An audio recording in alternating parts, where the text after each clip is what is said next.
It's going to be a bumpy walk. Chrissie is hilarious. Chrissie, have you ever heard of the comedian Basha K. Ali? No, that sounds like something you yell out before you blow up a plane.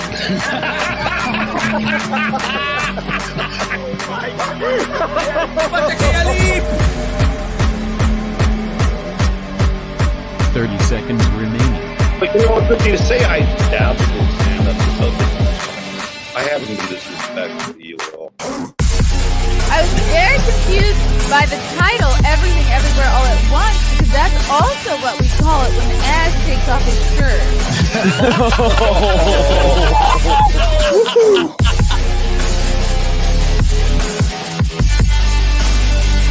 I shouldn't be up here.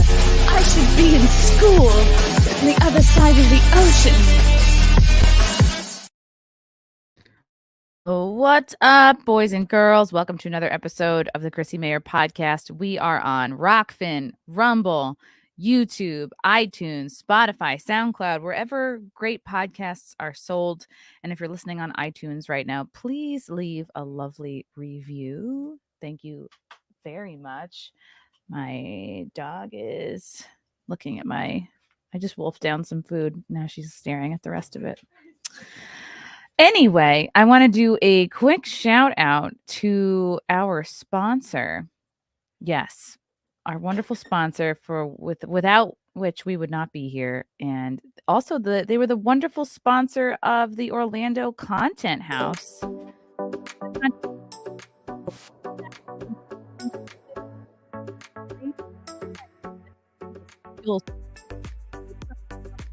And people have begun to lose their homes. But don't get scared now, because recessions are the easiest time to make money. Take the last recession. Those who invested in property and stocks more than doubled their money inside of 2 years. But no market rose like crypto, where people made 10, 50, even 100 times over the same period. That's what James McMahon did. Wow, this is jazzy. On his Crypto with James YouTube channel, he told his 22,000 subscribers to invest in the same 26 coins that he did. Had you invested $100 into each, you'd be in profit for more than $123,000. His top pick of the year, a crypto coin called Phantom, went up a staggering 692 times. And this is all public knowledge. You can go to YouTube and verify it for yourself. James will be sharing every coin he buys during this recession on his Copy My Crypto membership site. It's like having a big brother who knows what he's doing. You don't have to know a thing about crypto or investing, as you simply copy along. You can get started today. It's that easy. So to join the 2,800 members who copy James, go to copymycrypto.com/Mayor. That's copymycrypto.com/MAYR. It's your call. You can thrive in this recession or be another victim. Go and visit the site and read every word now. I like this music because it sounds like it could also be used for a dating website. You know where you could find a date is at a Chrissie Mayr stand-up show. Yes, I am doing a couple more shows to close out the year. This Saturday, I will be in Vineland, New Jersey at Casey Ray's Sports Bar and Pub in beautiful Vineland, New Jersey. Then I got just added, I'm going to be in Gino Bisconti's birthday show. I believe that's going to be on December 29th. I think that's a Wednesday, literally 1 month from today. Oh, no, it's a Thursday. Thursday, December 29th at New York Comedy Club. I'll be doing Gino Bisconti's birthday show. Then we got DabbleCon coming up at the beginning of February, the 3rd and 4th in beautiful Rochester, New York. Comedians of the Dabbleverse, live podcast tapings, a VIP meet and greet, plus the first ever Dabby Awards. What is that, you're wondering? I don't have time to explain. If you know, you know. DabbleCon.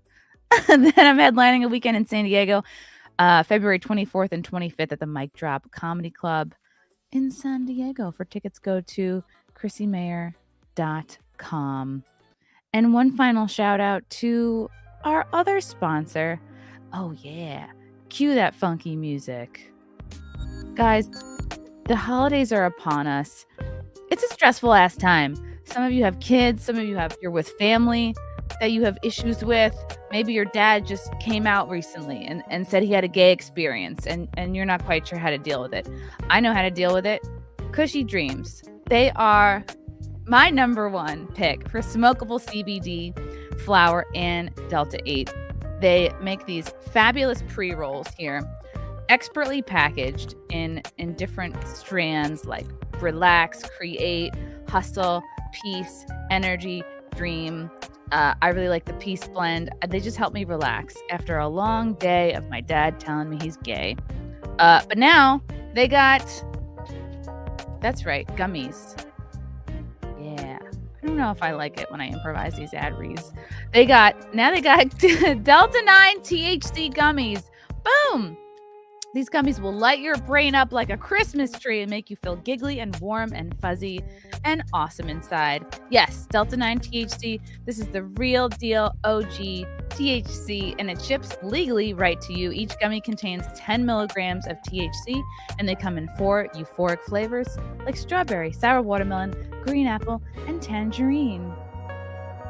This is like, I'm like Vanna White, but of weed gummies. So go to cushydreams.com right now. That's KUSHY dreams.com. At the checkout, use promo code CMP to get 20% off your next order. Get your gummies, get your pre-rolls, get your CBD, and get yourself relaxing today. cushydreams.com. Ooh, I feel more relaxed already. Oh my God, this is so gay. But you know what's not gay? Our guest.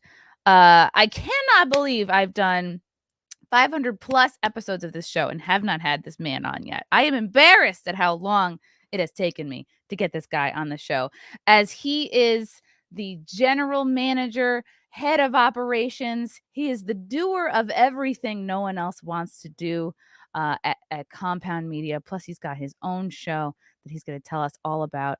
Welcome to the program. It's Erik Nagel. Yay, Erik. Hi, Chrissy. How are you? Look at your snazzy light back there. Or is that a TV? That's a monitor back there. Oh, yeah. Well then.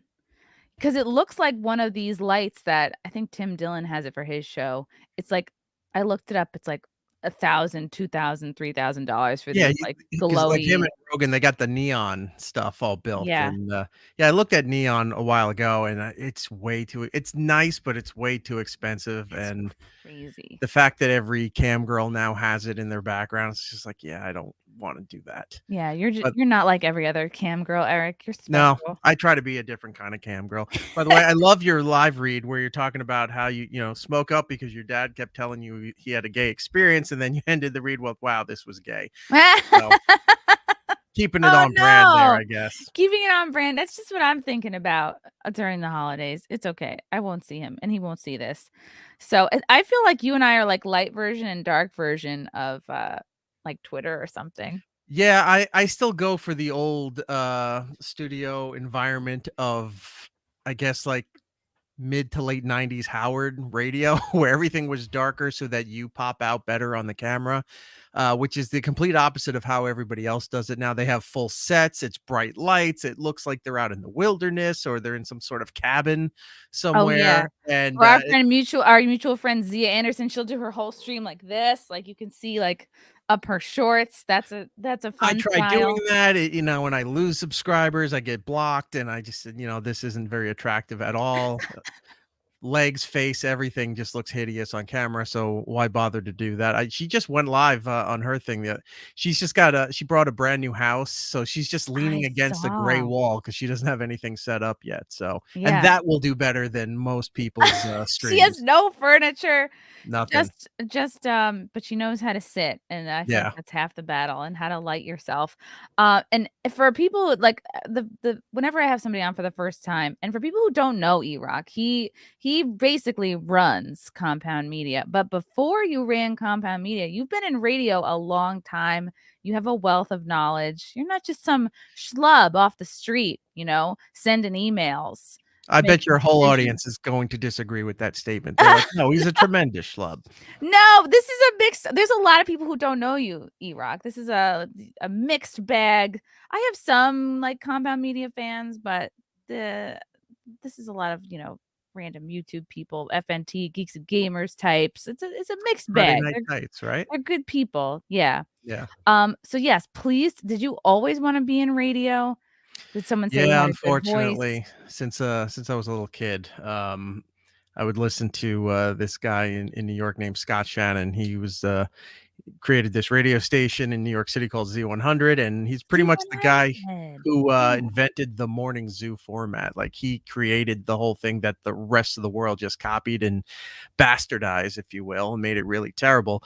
But as a little kid, they would give out the phone number, and at some point it connected. It's like, oh, I could call these people. Like how Gino gives out his phone number. Yeah, but they're a business. They're supposed to give out their phone number, and I would call them, and I didn't know you were supposed to, like, how radio worked. You would request something or try to enter a contest or whatever. I just would call and talk to them, and Scott used to just throw me on the air now and then, and it just built from there. It's like, oh, you can do this. There's a way to figure out how to do all of this. And growing up in New York, I had him, and then when I was old enough to listen to Howard, um, it was a different style of radio. And growing up, you started hearing Limbaugh and I forgot the guy's name my grandfather used to listen to all the time. He got in trouble for conservative talk. And Oh, the nappy-headed hose? That guy? no, not Imus, not Imus. Okay.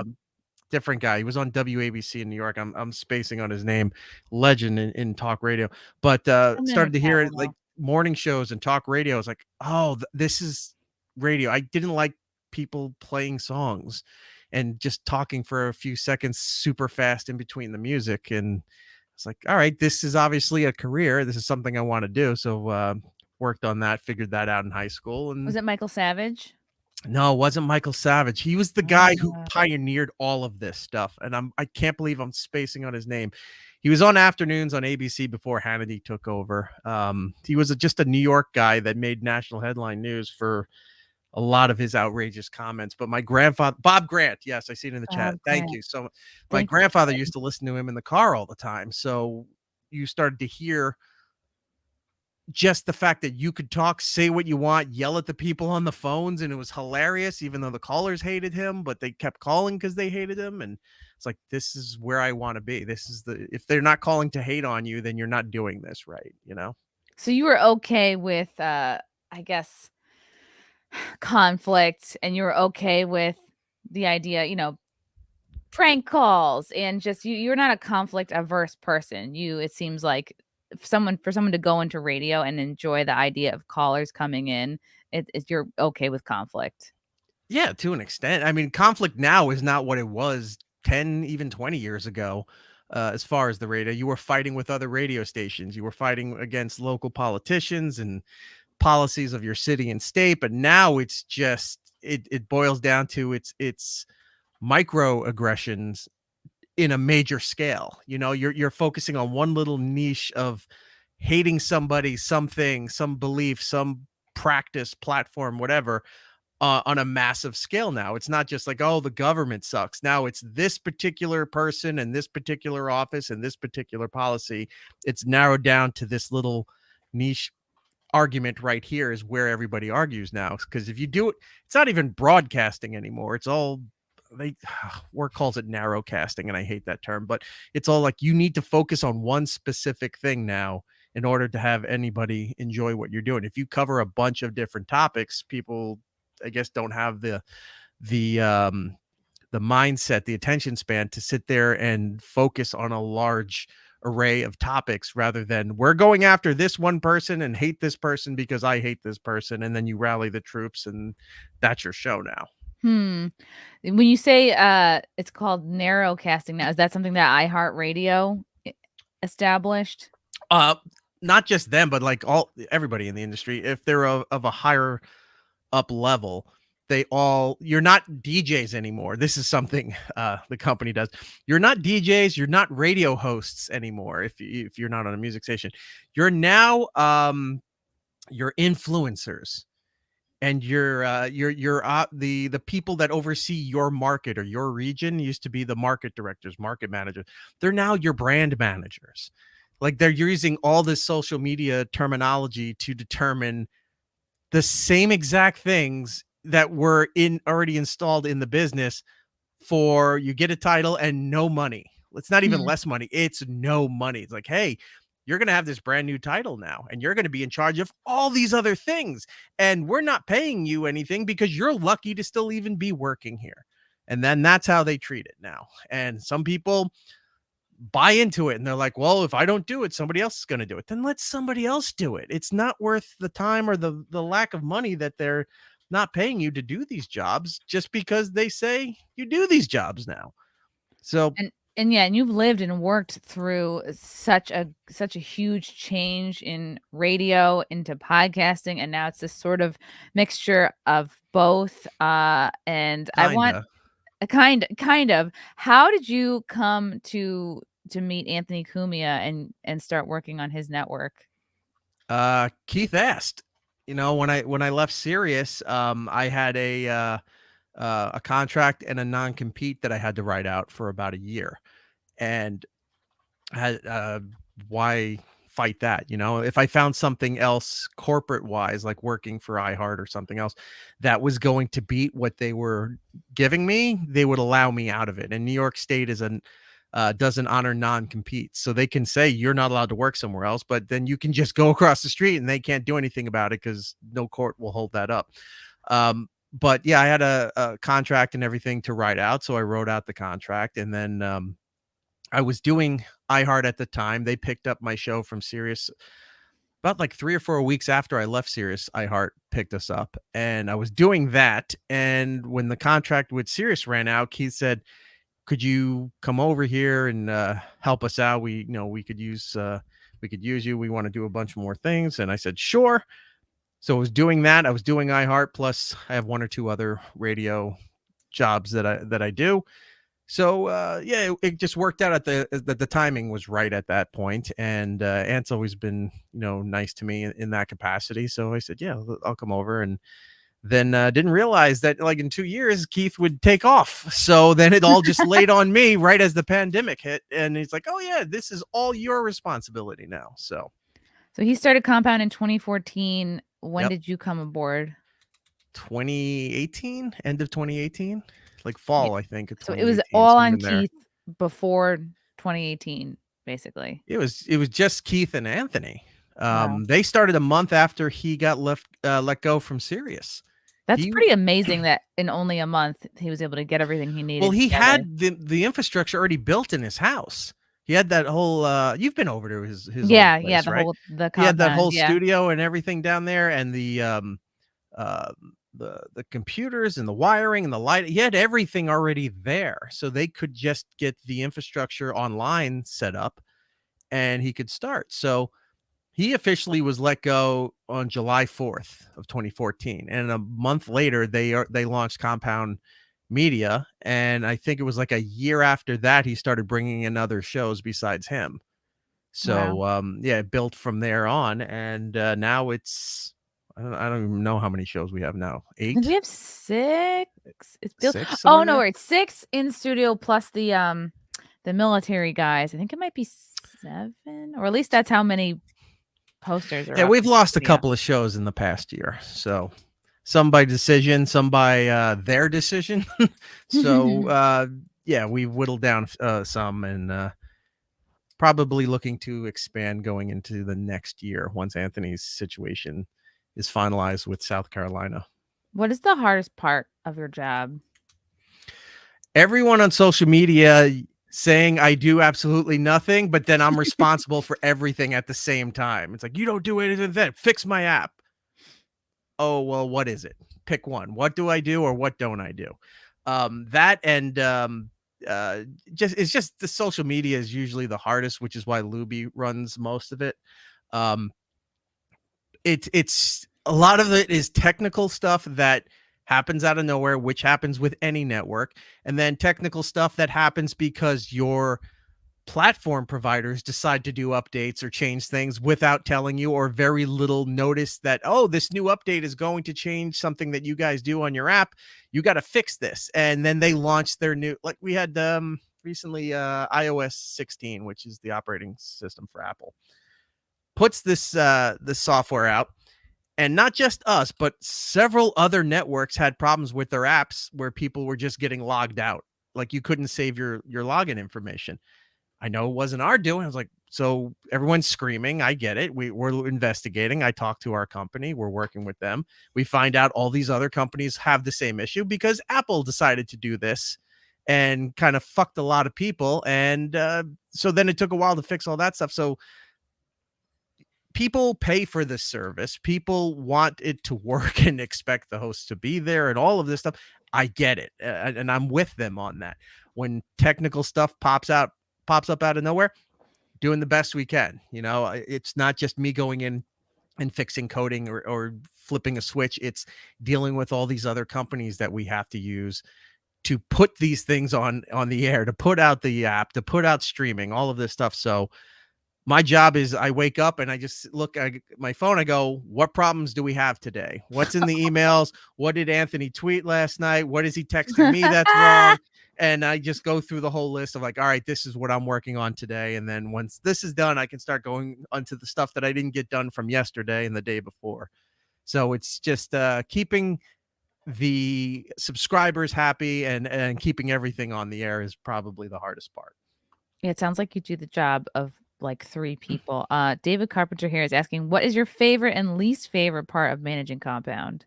I kind of just said that. That was just dealing with the public. Look, there's people who get upset over the stupidest things. There's people who get upset over things where they're completely justified, and I get that. But it's a balancing act, trying to figure out the priorities of what's the most important and trying to make sure everybody gets their service running, their subscriptions are running, they're getting the programming that they want, that there's no problems.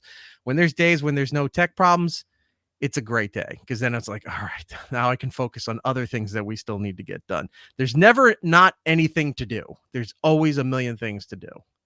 Yeah, definitely. Like even today, I guess this leads into something I wanted to bring up. It feels like they're like I remember growing up, there were guys I went to high school with who were huge O&A fans, and I was not an O&A fan during the time that they were all the rage and super famous, and like tri-state area, everyone was obsessed with them. It's like they were massively famous for many years, kind of in the really all over the country, but mostly focused, it felt like, tri-state area.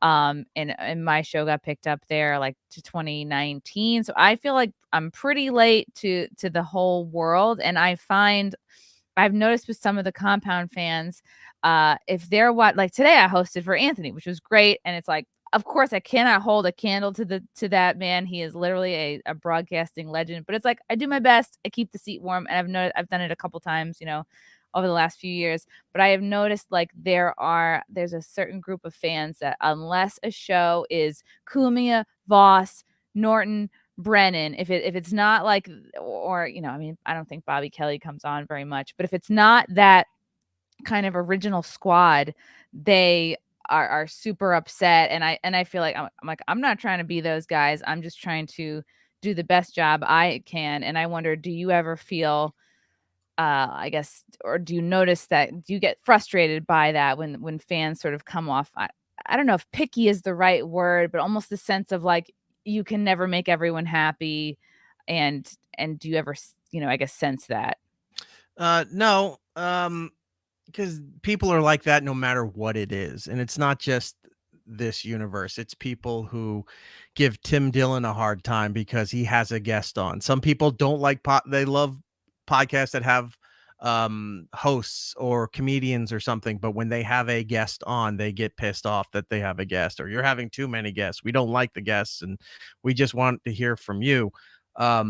It's in every facet. Every kind of program that has a fan base finds something within that program that they associate with, that they love, that they are drawn to with it. And if you change and deviate from that in the slightest, they get all upset. Whether that's, mentally healthy, no, but I get that people do that. So we used to have it with O&A. If Anthony was out, and it was Opie and Jimmy, people would complain because Anthony wasn't there. Or if, Jim was out, they were, where's Jimmy? Why isn't he here? Oh, Jim's doing too many dates. He was only there Monday through Wednesday. It's like, yeah, he's a comic. He's got to go out and do his stuff. And he does more than he needed to for what his requirement was for the show. So you're getting all that stuff. People just get that way. And look, it's when they don't give a shit about the fact that you missed a day or that you had a guest or you did anything. That's when you're going to go, well, they're not caring at all if the show's on or Means not. they're They're not lacking. caring about Yeah. anybody or anything that we're doing on here. That's the problem. So the more complaints you're getting, for business, it's good. For programming, it's terrible. So you learn to deal with both. Yeah. Interesting. Yeah, I know. What is your process like for I imagine you have people hitting you up constantly, like trying to get their show on the network. Is there a Mhm. lot of that? Do you if someone's listening and all they want is a show on Compound Media or a similar network, Right. what advice would you give to them? Well, you don't approach them saying that I can do exactly what fill in a title of a show that's already on Compound, because why would we want that? Or I could hang with Anthony. I should come in and sit in and I should be given. No, even if you could, that's not the way you approach it. Um, Sometimes people have shows and ideas, and I'll listen to them or I'll watch them and I'll give them honest advice. I go, look, you may have something here, but you're not ready to do this yet. So here's some things to work on. Keep at it. Some people we do pilot shows for Compound where they come in and do that. And then we try to just figure out what was the audience reaction to it. What do they think they can do going forward? Some people don't realize that this is a job. You got to do this once a week or every day. You know, that's the problem I have with the radio companies right now, where all they buy is celebrity podcasts or branded podcasts from influencers or companies or something, because they get these people in to do the shows. And then all of a sudden they realize, oh, this is work. This isn't just something I can pop in and do because everybody else feels that they're a podcaster or they can do a radio show. Oh, I got to do this every day, or I got to do this every week. And then that celebrity you just spent millions of dollars on just did 7 episodes, and now that's season 1. So season 2 will be back in 2 months I've noticed that after on, the summer's yeah. done. And then sometimes they don't come back, or if they do, the audience is gone. The audience doesn't stay for something like if you took a week or 2 off, people get pissed off for taking normal vacations. Like if you're not on during the Thanksgiving week or the Christmas week when they're home, they're mad because they now have the time to hyper focus on your product, your property, and you're not there for them with something new. At least with podcasting, you could do it in advance so that you can take the time off, but your subscribers are getting new content. Celebrities, influencers, branders, all that stuff come in and they're like, oh my God, this is a real job. I got to think of stuff to talk about the next show. I got to prep for all this. Oh, I can't do this anymore. And then that's why they go away. So if you can do something like that and understand that this is a job, you have to, it's fun. Look, it is a lot of fun. I'm not trying to shit on the process with this, but it takes a lot of work. It takes practice. You got to learn to talk. You have to learn to listen if you're going to do a talk show. That's really important because, look at your show today that you were covering on for Anthony. Everyone's just talking over there and they're not listening to what they're saying or what other people are saying. And you got to listen in talk radio in order to make it compelling. You got to work on those things. And some people take that as an insult. Like, I should be good right off the bat. And it's like, no, you're not. Not everybody's good off the bat. Sometimes it takes years, especially if you're not on a broadcasting company. If you're doing like what you're doing here with YouTube or Patreon, people on Patreon, stuff like that. It takes a while to build an audience and get people there every day. They want a pattern. They want a structure. They want a schedule to know when you're going to put out an episode or going to be live. That's a lot of work and that takes a lot of time to prep it. So if you can handle that going forward, we can talk again. And because a lot of them are comics who want to come in and do pilots, sometimes they realize their schedules don't line up that way. Or they're like, oh, I have to do this and really work at this stuff. Well, you don't have guys who can do all this stuff. No, we don't. We don't. I laughed so hard when my good friend Ashley St. Clair, she came in to do the election coverage, and she was like, "Oh, does Compound have hair and makeup?" I was like, "Oh, precious." No, we're not like, like no. CNN. I was like, I have a bottle of dry shampoo I leave by the door. Like that's That's what we have. No, some of them think like, oh, you have people there. They can just do, no, they'll give me articles and clips and stuff. It's like, no, no, no. Anth goes, look, we compile stuff for him and for Gino. And if you had asked us, we would do some stuff for you. But the majority of the hosts put their own shit together. Like they have us, they send a list over to Garrett, to Drew, to me, to whatever. And it's like, here's some clips I want to talk about. Have these clips ready. Here are the articles. We'll print them out in a readable format. Like we'll do that. But you're the host. It's not like a television show where you have producers who can do everything. And it's not like radio where you have a producer who will do all that stuff for you. We're pretty bare bones at this company, and everybody's got to do their own, pull their own weight here and do their own part for this. So you can't just walk in and expect, oh, well, just give me all the stuff and I'll just read what you have. It doesn't work that way. And then you have a network like InfoWars where there are 5 commercial breaks for every hour, and you have to like pace each story out. Yeah, they're running on like an AM talk radio schedule. Like if you listen even to the big guys, if you listen to Hannity or I think somebody said Michael Savage earlier in the chat, or you listen to these guys that are syndicated, they'll come in at the top of the hour. Sean talks like 10 minutes. And then all of a sudden he's got to go to break. And then for, 2 minutes, there's a commercial. He comes back, talks for a minute, goes back into commercial. 5 minutes go by. He comes back around 20 after the hour, talks for another 7 minutes with a politician, like it's so rigidly timed and scheduled that this guest will be here on the phone at this and this and this. And then you compile all that to get, this is one of the fun things with iHeart was pushing podcasts and on-demand service.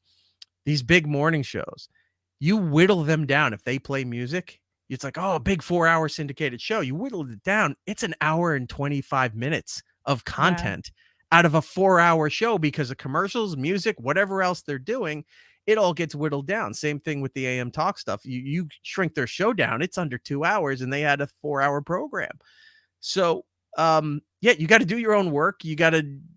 We'll help you. That's what we're there for. We'll help it. We'll run the stuff while the show's going on, but you got to do your own work too.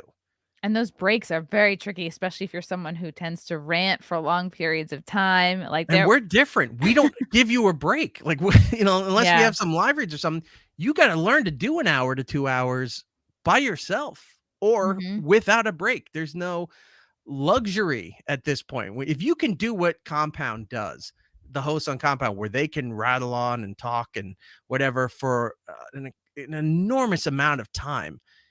When you go to do radio and you go to do television, you're being pampered. That is a luxury to go and do all of that because you talk for 10 minutes. They go to commercial. You can run to the bathroom. Someone's getting you coffee. You can go do whatever you need to. You can check your Twitter. You come back. You talk for a little bit more. You take another break. That was one of the great things about O&A is like we would talk for about an hour. Then we had to play 10, 12 minutes of commercial. So you could go get breakfast, go to the bathroom, go do whatever we needed to do. You come back. And by having those breaks, you could space it out a little bit. At Compound, the shows are an hour or 2 hours. It's straight through unless we have ads, which we don't even run pre-recorded ads. They're all live read stuff. So you have no break. So if you can do it at Compound, you're set for anywhere else. When you go somewhere, it is so little work you got to do everywhere else. Other than the content you provide, the actual work is so next to nothing. It's just a cakewalk at that point. It really has felt like radio kind of like boot camp to me, and it's helped make my other podcast better. And I'll never forget that first show I did. I don't know if it was a pilot or the first actual show. It felt like I was jumping off a cliff. It was like that. I'll just never forget that feeling. It was just that like, oh my God, I now have to, it's this feeling and I now have to keep, remember your looking first at the clock and I have to keep this going for an hour. I remember your first show. When you had all this stuff and I'll do this and I'll do this. And I said, you're going to have all this stuff and that's great, but you'll find out that as you're talking and you get more comfortable with this, the less you can go to that sheet, the better off you are. When you look at that whole sheet and you go, shit, I didn't get to something. That's one thing. But when you're like, oh my God, I didn't get to all of this, that's not a bad thing. That means you had enough content that you didn't need to go to this if you chose not to. If you went to that sheet and then you ran out of stuff, that's a big problem because then you're still trying to fill the time. The other thing I told you right as your show, you were about to go live on the camera, I said, your shirt is blending in with the green screen. So for that first show, you're sitting there and Chrissie is partially It the was background. see-through. Yeah. Yeah, I was just like, brrr, I was just like blending in, which is like so dumb. I had been on But it's Compound a so great many first times show as because a guest. something will go wrong on the first show. If you have a perfect first show, that's very rare, but something will go wrong. There'll be some sort of mishap, and that was your mishap. It's like, all right, you got all this stuff here. You're pretty much the background now. So Yeah, that whole first show, you were a ghost. partially there. So Just a floating head. yeah. Yeah, I felt like such a dick. I felt like And I such saw an idiot. Marshall's comment on your screen. Thank you, Marshall. That was very nice Oh, too. what did Marshall say? Was he giving you props? Marshall, I don't envy Eric's job. He gets a lot of shit, but doesn't get the praise for oiling gears behind the scenes. Hail Erock. Yes, hail I Erock. don't need the praise. I just don't need that there was some minor tech issue and Anthony tagging me on Twitter at 2, 3 in the morning saying, "Oh, Erock," and then people screaming why I didn't fix this. I was asleep. So I didn't see your thing at that time in the morning. That's the thing I don't need. Everything else is fine. You were on Steel Toes show recently, and I think you had a really interesting take because I just think you've lived and worked through an interesting time. It's like this change in radio, and That you time kind of doesn't exist you anymore. And touched that on it was before. 5 You were years like, ago. they'll Yeah. just buy a celebrity and kind of throw them to the wolves and be like, figure it out. Just how like No, they don't. managers They don't will get a YouTuber and be like, figure out stand up. see that they don't do. They don't just throw them to the wolves like, oh, we bought this person, good luck. They build a team around these people to get the celebrity because it's all about they're paying for a press release. They're But spending meaning like millions they of don't dollars. grow someone up They don't, but from the they have ground. enough support staff there to get this going, right? And to make sure that they don't look foolish doing what they do. The hosts make themselves look foolish over time when they start talking and you realize, oh my God, they really have nothing or they can't hold a conversation or whatever it is. These companies will build a team around there and make it all a big fuss, a big deal, because they're spending millions of dollars on these people. What they don't do is support the people that work at the company. It used to be networks, television too, wanted to own everything. They wanted to build a show within the network that they could own, they could brand, they could sell ads, they could syndicate eventually if it worked out, where all the money was in-house. Now they look at you and they go, "Ew, you work here?" It's like, "Oh, I have this great concept I think would, be really good if we could put it on certain stations in these markets." Or no, why would we do that? It's like, because you would own it. It would be here. It would be branded with you. Oh, we don't want to do. It's like you're looked down now for working for a company. They look down at you and say, "Ew, I can't. Why would we listen to you? You work here. That's your fault that you work here, and we don't give a shit about anything that you want to do." But if you left that company, went out and built it on your own, and say in a few years it blew up, that company would come back. "Hey, man, you remember you used to work for us and everything? We want to make a deal, and they're going to spend a ton of money on you for all of this shit." But meanwhile, you could have had everything in-house. They don't want to do that anymore. They want to essentially broker a deal. They want to be the middleman to like an ad house. They want to be the person who puts commercials and advertising revenue on your show, and they get a percentage of that. And that's it. That's all they care about, is buying somebody else's work that's already done, being able to put, say it's exclusive to our network and we can put it, we can put all the ads on here. And this is, this is the new face of our company. That person's not going to last, years here. They're not going to be your continuing face of the company. It's almost like how wrestling is nowadays. They keep putting the belt on somebody new, and that only lasts a few months, and then they put it on somebody else, and they put it on somebody else. Where back in the day, not even that long ago, John Cena would hold the belt for like a year. Hulk Hogan had it for 5 years. The Rock, Austin, all these names that were the face of the company for a long time. Now they don't give a shit about that. It's who's making a lot of money. How do we buy into that? And that's all they care about at this point. And the whole industry is going to collapse at some point. All these, I call them the olds, all the olds in the company are just buying their time and getting their ducks in a row before they can cash out. And they don't care if the whole company falls like a house of cards. They don't care that the industry is not going to survive the way everything's running right now. Why do you think it's going to crash? Like where do you see this leading? So these companies have enormous debt, and they can't pay off a lot of this stuff. They've been firing people from stations all across the country. I have a friend of mine who was doing morning radio in Detroit a few years ago. They fired him in his 9 o'clock hour, and they were third in the market, which is not terrible. It's pretty damn good. If you're in the top 5 in any market, that's great. If you're in the top 3, even better. They fired his show in their 9 a.m. hour. They didn't even come back from break. They were fired.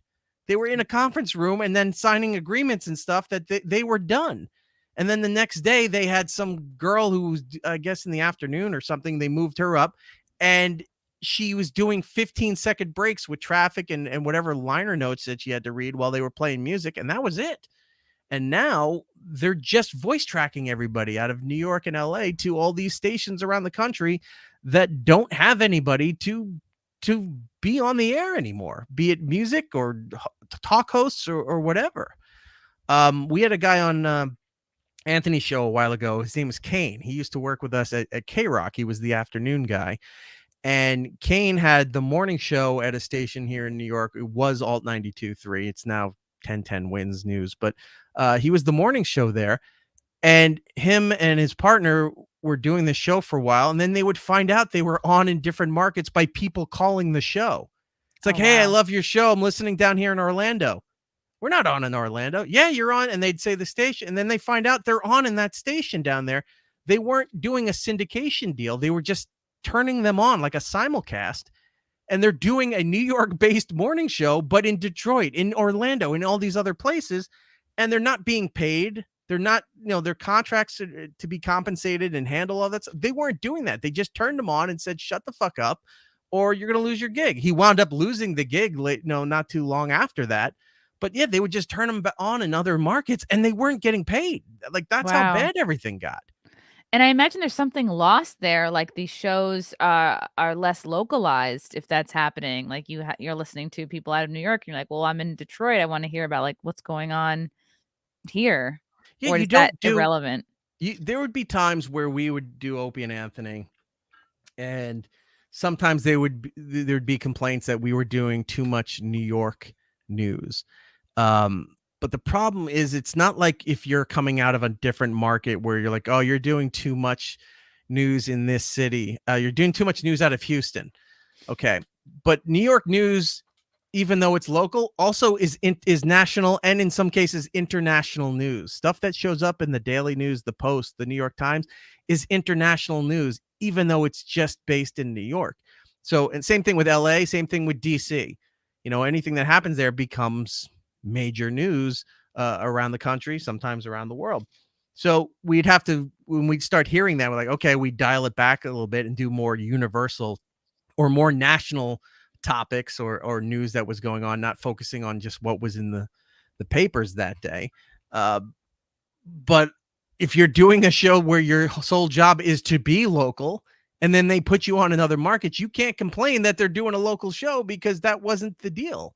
A syndication deal means you restructure everything, and you're like, all right, you got to speak to a larger audience in more broad topics. And when they don't do that, they don't tell you. I've never heard of a company just putting you on in other markets and not telling you nor paying you for that. But that's what happened. Sneaky. These companies don't have the money to afford anything anymore. And that's where I see the collapse is going to happen, when a lot of these top tier guys in these companies are within 5 years are going to be gone. And then what happens? All the debt collectors come in, and then they're not getting their money. So what's going to be left? They're going to have to sell off all these stations from these giant conglomerates. And I think that's the only thing that's going to save radio, is going back to the independent and mom and pop style of business, where you're only allowed to own 2 stations in a market. Good. That means there's more jobs, more stations, more competition, and it's better for everybody. It's like how in the 80s they broke up AT&T because it was too big, and they made them all back to regionals, but then eventually became, they bought them all back up again, and nobody gives a shit now. But that's what's going to have to happen. Is that Bell Atlantic? Yeah, the Bells. I remember those commercials. Yeah, New York Bell, Bell Atlantic, Bell, Southern Bell, I think was another one. Bell, I think was one. Doug Bell. Huge, huge properties. So who do you blame for this? I mean, corporations. Yeah. Yeah. Just I buying mean, you them can all blame up. corporations for everything, but look, it all started with the Telecommunications Act of '96 that Clinton signed, where the FCC didn't really have control over that anymore, and companies were allowed to own multiple stations in multiple markets. So since '96, it's been building to this, and now that nobody gives a shit, nobody regulates anything anymore. What can you do? So this is what happens. The companies run rampant. They spend so much money. They make so much money, but they spend more than they're making. And now we're in this predicament where I don't know what, like, I used to know a lot about radio. I used to know, I could see where it was going and what was going on. Last several years, especially after the pandemic, I don't know anymore. I have no idea where any of this is going other than it's not good. Like, It's when all the you've got Clintons' guys fault. who have had way more experience than me, been around there much longer, and they can't find any kind of work in this thing, it's like, that's a problem. It's like you're bringing all these kids in, and that's Mm. fine. You got to have a new generation coming in, but when you're paying them next to nothing and they're now doing 5 jobs when that should have been, 5 different people doing those jobs, and you're just piling them all on these younger people who are just want to be in the business and think that they're going to, amount to something and be big, and you're taking such advantage of them. They don't know it yet. They're too blinded by being eager and wanting to succeed, and I don't want to kill that in people when I talk to younger people and they ask advice about doing something, but it's like, you got to be aware of it now. I didn't have to be aware of that growing up in this business, but now they do, because at any moment you can lose that, and then guess what? There's no jobs anymore. There's nothing. You're lucky And if you found anything. right, and you're young, you wanna establish yourself, you wanna keep your job, so you don't feel like you're in a position to complain Yeah, or ask for more money. Um, not at I all. I remember this might have been last year, like, 'cause well, when you think about, like, how Compound Media, started in 2014, it was born out of Anthony. Essentially, I feel like he's one of the first people to sort of get canceled so publicly and so aggressively. Um, Not the first, but he's definitely in a like a top 10. who do you consider among the first? Well, Mhm. Imus got pretty much like a public execution for his comments, and he found a way to come back, in a different version of what he was doing, but he found a way. Um, trying to think, there's other people before him that the Grease Man. If you don't know who he is, the Grease Man he was a big Southern personality. He used to tell stories, and he'd do character voices and sound effects, and it was like an old way of doing radio, but he was really good at it, and he was just insane. And they wound up syndicating him at night across the country. He really got big, and then he made a comment about, there was this, I think it was Paris, Texas or something. There was a guy that got it was a black guy that pretty much got tied up, and they tied him to a pickup truck and they drug him to death, right? Oh my god. And it's, yeah, I don't remember the guy's name. I apologize, but you can look up the story. It was a real story, unfortunately. And Greaseman said something along the lines, because it happened near holidays, like, oh, if you um something along the lines of if you do a couple more and we could have a 5-day weekend or something like that. And you're like, oh my God. And like, it blew up, like, it so bad he lost syndication, lost everything. The company fired him immediately, and it was the same company that we were at Infinity Broadcasting at the time. Howard's company, O&A, Don and Mike, Ron and Fez. A lot of the big talk properties were with Infinity at that point. And yeah, so he said Jasper, Texas. Sorry, not Paris, Texas. Um, thank you. It's The chat moving is too very fast in the smart. chat there. Mhm. Um, yeah, so he was another one for cancel culture. Bob Grant, like I said earlier, and his was like 89, 90. Oof. He Okay, wow. he made a comment about black people, and it made the cover of the New Yorker and Time magazine and all this stuff, like like they really, and he was just in New York. He wasn't even a national personality. He was just in New York, and he got blown out. He lost everything for radio Wow. for a while, and then at that point it was like a slap on the wrist. It's like lay low for a while, you can come back in a year, and that's what he did somewhere else. But yeah, Anthony's definitely in an elite group of people in radio getting canceled for things that they've said on the air and being paid to do that. By the way, it's not like they accidentally said it; they were paid to do that and have gotten away with a lot of that because the company, that's what they wanted and that's what they were paying for. And unfortunately, the other side of the coin in this business is like, well, if you get caught, then you're on your own, and then we disacknowledge anything that you've done. And did you start with them as like an assistant or as an intern? I feel like you've told me. No, I came in as a full producer. Okay. With them. But you did some bits with them, right? Weren't you on camera for some things? I was with them on air since my day one with them. Yeah. Yeah, I used to do pretty much, again, another as far as on air, I did all the things nobody else wanted to do. So when people didn't want to do bits, people didn't want to do I hate saying stunts because I wasn't really a stunt boy, but when things would come up. Stunt boy. I like stunt boy. No, there were shows that had stunt boys that would purposely just be there to go and do crazy shit every day. Or if something's going on, there's the line for the Cronuts, down in downtown Manhattan there, go down to the bakery and see what you could do. And all like that kind of shit. Like that wasn't what I was there for. But if we still came never up, had a Cronut. I just, it's to this okay. day. It is. Who cares? It is what it is. Yeah. But yeah, I was there. If we came up with stuff and they wanted to do it, I would do it. It's like, okay, let's go. We got to create stuff, because if we don't do that stuff, we don't have a job, over time. Like the ultimate team player. You had to be. That's why we were there. That's why we were working, and that's why we were national. We were there to be what other radio wasn't. So when things would come up, it's like, yeah, I'll do it.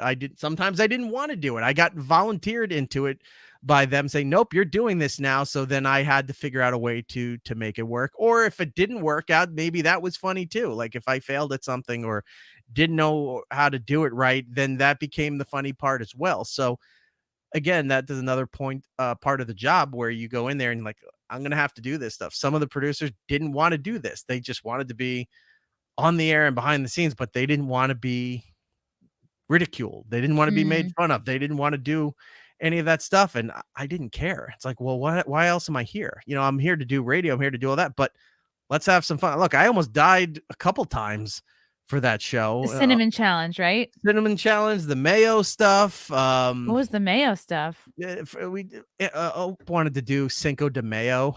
So he's like, I bet you can't eat a jar of mayonnaise for like a few $100 or something. And I got about just like past 3/4 of the jar. Wow. Before I started viciously vomiting. Like what my is eyes puking up Mayo like? It's just like you watched the eggnog challenge thing for Pat from Munaki today. Oh, we you did. saw that Rest video. In peace.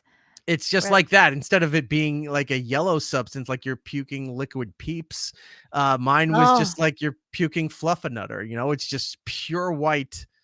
Look at that. We have it right gross here. direction. Oh, there you go.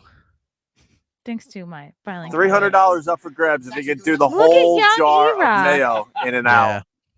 All right. And he is about to begin. Had you ever eaten a lot, like before this moment? What was the most amount of mayo you'd eaten just on a regular sandwich amount? Oh, I don't know, but I used to eat mayo with everything, and that used to freak Jim out. I think it started one morning where it started one morning at XM. We were eating something. Oh, I think it was like a BLT. I had the little mayonnaise packet I was putting on there. Oh, wow. You're just putting your whole mouth. I thought you'd be scooping it with a spoon. Oh, no. I am later. You're There's squeezing. like a spoon or something. You squeeze the bottle first, and now you're just eating it by the spoonful. Heaping spoonful of mayo. You don't look bothered yet. Number 3. It was fine. It just got to the point where it's almost poisoning you. Like it tastes okay, but then you're just like, your body's like, get this out of you, and you just start convulsing, and number 7 is in. Pushing it out of you. Was there a garbage can nearby? Oh yeah, we always had garbage cans. Starting to feel it. All right, black trash cans. Here goes number 9 in. Oof. How many spoons were in this jar? I don't watch a lot of this stuff, so I don't remember. 10 heaping spoonfuls of mayo. How many people are watching you do this right now in the studio? I think there's like Ooh, 4 or number 5 of us 12. in there. Oh, There's Club Soda Kenny.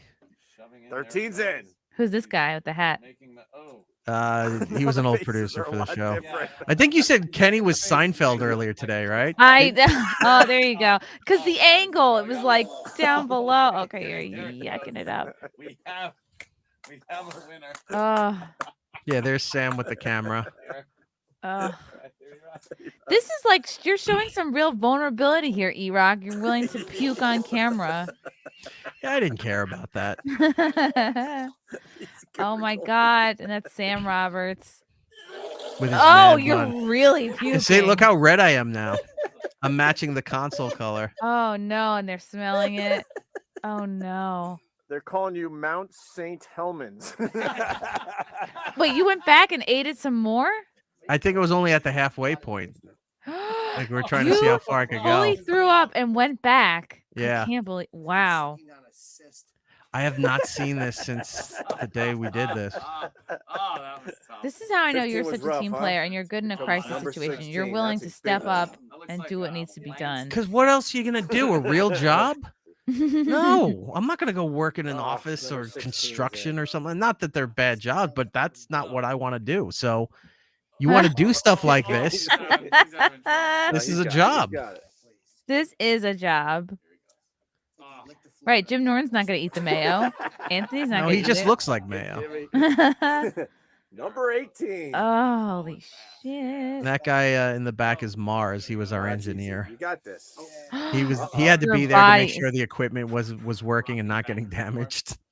Your body is rejecting There it this. is. Number Who 18. do you remember this? Like, okay, so you remember this time of working there? Who was the nicest You're to good. you No, you're good. on this You're good. show?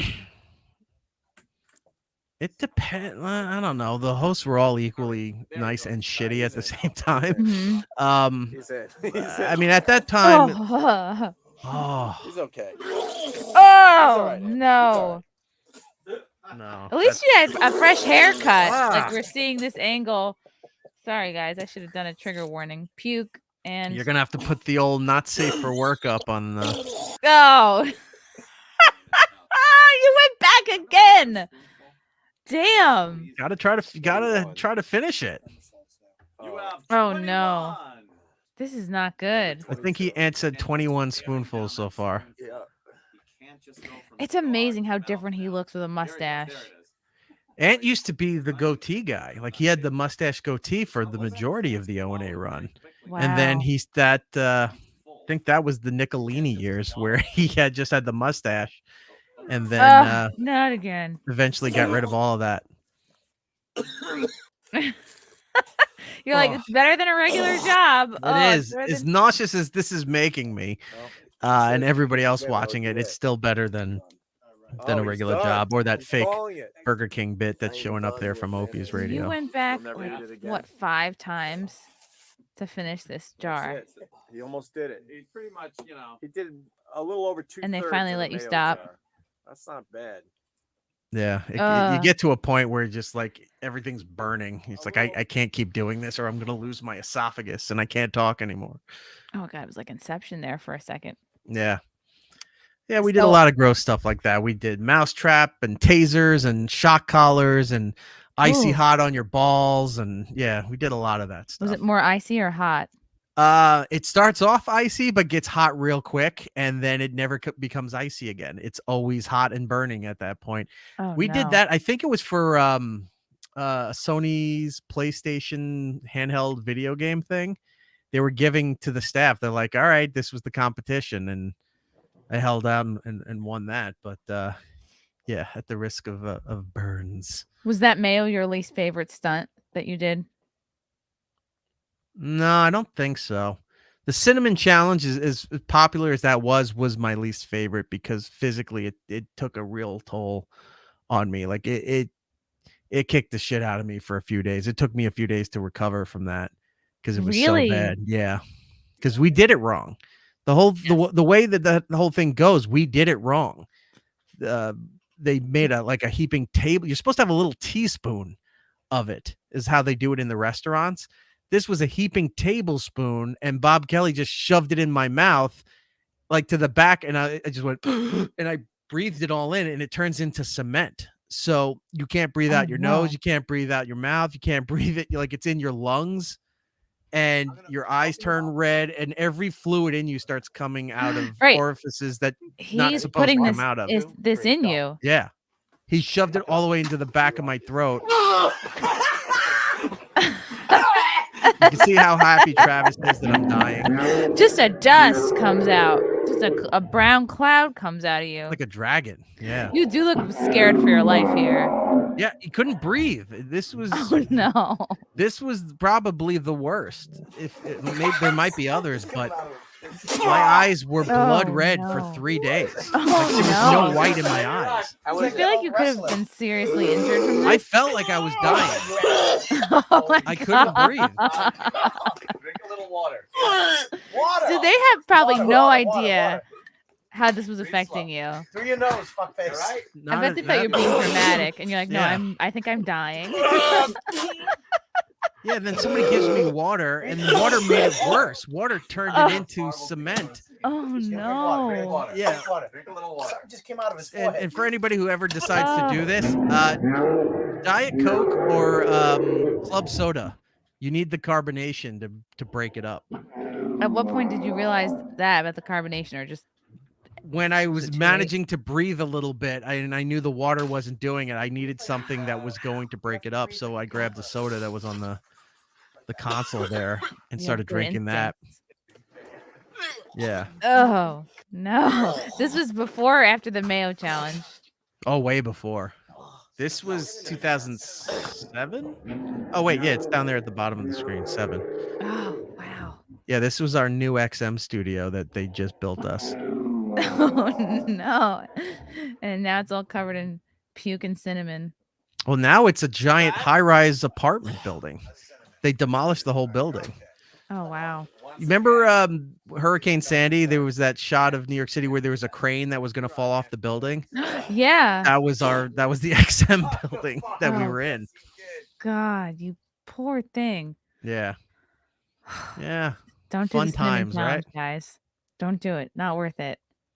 Not to that extent. No, again, it's supposed to be a little teaspoon that, people who are new to the restaurant industry fall victim to, not a heaping tablespoon where it's closing off every breathable, hole in your face that's like, all right, I'm just going to die here. So This is how I go. From the Dark Side with Lover 5, one of my favorite classic clips from O&A was Erock's fancy shirt. Do you still own that shirt from your Hollywood debut? Hail Simcast, hail FNT. We were talking about that not too long ago on my my buddy's radio show, Chad Dukes, down in Washington, D.C. He was talking about that bit. I don't know what I kept trying to find the shirt. I was trying to see if I could recreate it, but there's no photo or video of what I was wearing that day. So I don't know the shirt. I do know that it was nothing really spectacular. It was just like a collared polo shirt. Like it's not that big a deal. Very plain color. And I decided to wear that instead of like looking like a schlub going in while they were doing all that stuff. And they made fun of me because Jim was wearing sweatpants and a fucking Ozzy shirt like he always does. And they were making fun of me for dressing up. Be like, oh my God, that shirt, we got to put him in the movie. It's like, I'm sorry. I just wanted to look a little nicer than we normally do for the fact that this is something big that's happening to us here. But yeah, God forbid you try. That's what it is. That's what you get for trying. Yeah. David Carpenter talking about the threats to radio. Do you see future threats to Compound having a closed paywall system versus all the streaming options? Patreon, all the time. For a while, I was really worried about it. I was talking with our lawyers and terms of service and stuff because of what they were doing to not currently, but back in a couple years ago with Alex Jones and with a couple other people, where they were pulling them off of their online clients for storing their websites in their archives and kind of like streaming. what happened with Parler, sort of. I don't remember what happened with Parler, but it's like if you have a website and you're doing your own thing, your own network, but they would go to the people that were that you were doing business with that held the website, the data background for your company or the streaming company or the people that made your app. They were trying to go that route to technically take all these people down and turn off their networks and their streaming stuff. And we were worried about that because that seemed to be a real thing, especially after Alex Jones. And there's one or two other examples that I'm spacing on at the moment. I apologize. But these were legitimate threats where it's like, all right, you can't get people to stop subscribing to these networks. You can't get people to stop watching this. You could probably get advertisers to stop advertising on there, but you're still getting a subscription money coming in from people, so you can still operate a business and stay afloat. What if we go to their service providers, the people that house their websites, that house their app and streaming and all this stuff? What if we go through there and try to figure out terms of service violations through those companies that we can take them down? And it's sort of like backdooring them, going, essentially pulling the rug from under you of everything that you built, because we can't attack you head on and we're not going to win that fight. So let's go the other route. So we were legit worried about that for a while. We were trying to go through everything to make sure that, all right, we're not doing anything that they could legally take us down. That is still a concern. They're not doing it that much anymore, but it's still always a concern. So every time we do something new or something goes out over the air, I got to yell at Gino for, look, stop saying the N-word. Just stop. You don't need to say it. That's not a good thing to say. It's like, well, he says it less now. It's like, you shouldn't be. We don't need it. It's not like we get the point. You can make your point. You don't need to say it that way. You can still make your point doing it somewhere else. But that's not enough to get you in violation of terms of service for stuff. There's other things where, that we've seen now, the repercussions for Alex Jones, for what he's said and he's done. Those are problems. Those are things you can get caught on. And that's what we have to make sure, that we don't have things like that, where you're inciting violence, where you're, something that might have led to the death of somebody. Like, those are the things you have to worry about. Other than that, I'm not too worried about anything else anymore, because what are they going to do? I remember.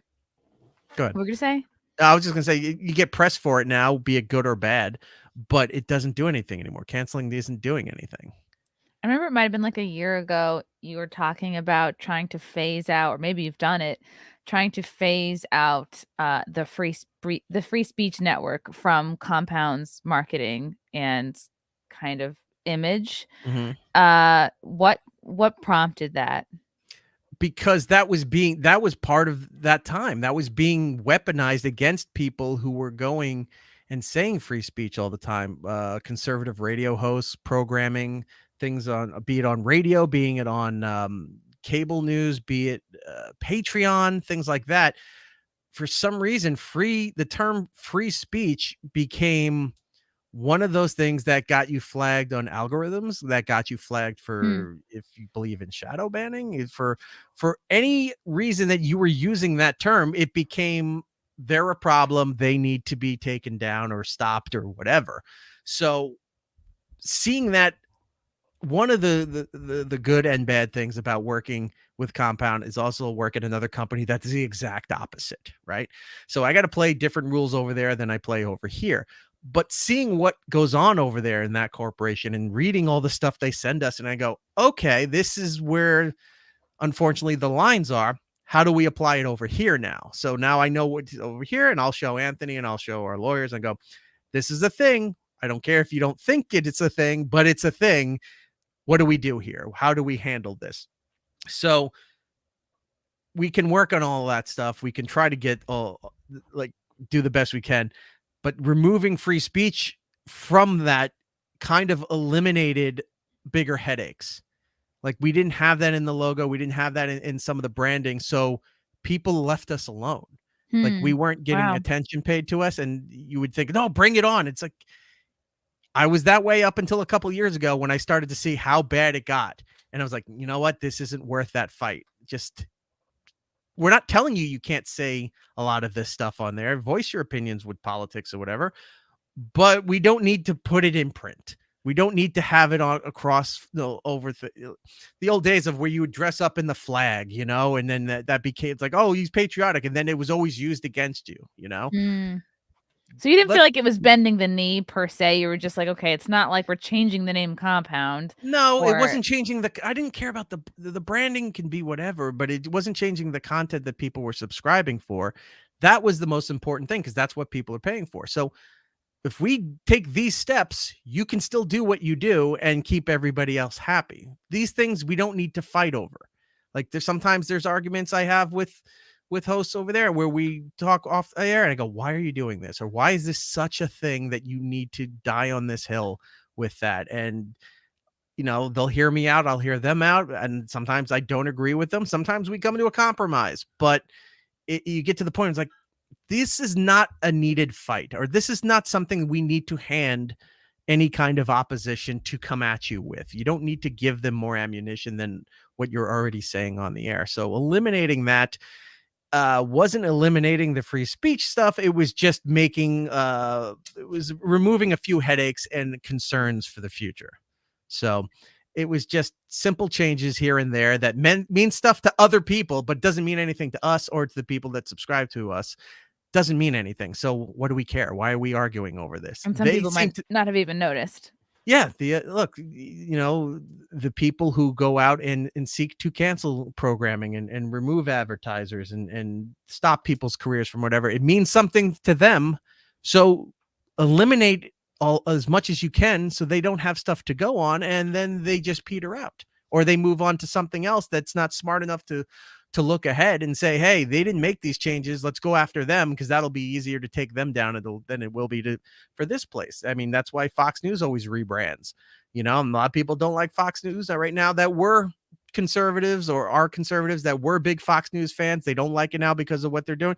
They had to change. You know, they knew something that the public didn't. So the people watching it got pissed off, but they had to change something in order to stay in business. So that's what you got to do. We're a business. We need to stay in business. We're not just a fun podcast that everybody likes.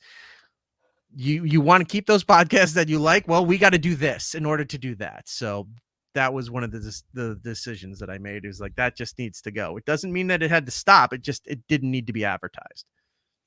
Do you feel like the Anthony's haters or Compound Media's haters, like, you think it's died down as more time has gone by and after his sort of like cancellation or whatever, or has it stayed the same? Like, I guess what's sort of the public perception that you've seen over the years of Compound? It changes. It does die down at times and it flares up at other times, you know, and sometimes it's not the things that you see coming. Sometimes it's just like, all right, I think going into like I expected something when we were doing the live broadcast for the midterms, you know, and you were one of the people fighting to have it stream on YouTube, and I was for that, but I've seen how some people act where they just constantly will find something to flag, and because it's automated, the channel gets a strike or gets taken down or whatever, and then you got to fight it and then you go through and then like, oh yeah, this was nothing, and then they return you back to normal. But you don't have that buffer for it's shoot first, ask questions later at that point. So you always got to think ahead on those things. Like, I was with you, I was like, but my concern is this, you know. And same thing there, and with the Content House, when you had your problem with your channel, and Anthony said, oh, let's use the Compound channel for you guys to do it. So we set it up so you guys could run it. But like everything, my concern was you got to be careful of these things, because now you're not playing in your own yard anymore. You're playing at work, and we got to be careful of that stuff. So that's something I don't think people understand, is that, you know, we're not telling you no, but we're not fully saying yes. You know, there's compromise and ways you got to do stuff. We'll let you do this, but you have to abide by that, and then everything's fine. So it's never 100%, but unfortunately that's just the way things are right now. And I don't know. It's just your job is hard. You have a lot to manage, and it's like there's so much that I did not appreciate until I was on the more on the back end side of it until I was doing my own YouTube, my own producing, until I started my own business. There's so much I did not appreciate. Like if you're just talent and you show up and you're also a stand-up comic and you're used to just showing up and being funny, you just don't appreciate and know everything that goes into your being But able you're to supposed to. broadcast. Like when you're talent, when you being a producer, it's your job is to make it easier for the talent to come in to do what they're paid to do, to why you're all getting paid. It's to make it as easy for them to do what they do, and then we are to worry about all the other stuff, right? When it comes to this stuff, this job is to look and see all the potentially damaging things that are going to happen or could come from doing a certain project, doing a certain broadcast, and think about those things like, okay, what are the worst things that could happen? And then you work backwards. You never look at it as, oh, how do we achieve this goal and how do we be successful and all that stuff? That's part of it, but you never like, oh, if we're at the top, we can do all these things. You always look at the bottom. You go, okay, how does this all fall apart? Here, these things can fall apart. Okay, can we eliminate that? Yes. Okay. Now what's the next step above that? Okay. It's like building a foundation on this stuff. Now it's all right. So the really terrible stuff we can be avoided. Now, what could lead to that? Well, this. Okay. Can we avoid that? Well, mostly we can. Okay. It's a risk, but we're willing to take the risk. And then we go from here. Now at the top is all the fun stuff, the perks, the programming that, everybody is happy and, the audience is happy. Everybody likes it. But when you're behind the scenes, you need to look at the worst of everything and see everything down the line, not what's happening right now, because it's not the host's job. Their job is to go in and be entertaining, be funny, compelling, and all that stuff, and have a good time with the guests and doing the show. They don't need to worry about that. Behind the scenes, we have to worry about that so that they don't, so that you guys can go on the air and be funny and be comics and talk about what you want, so that not worrying that, the stream isn't working or the phones aren't working or the app's not working. That's not your concern.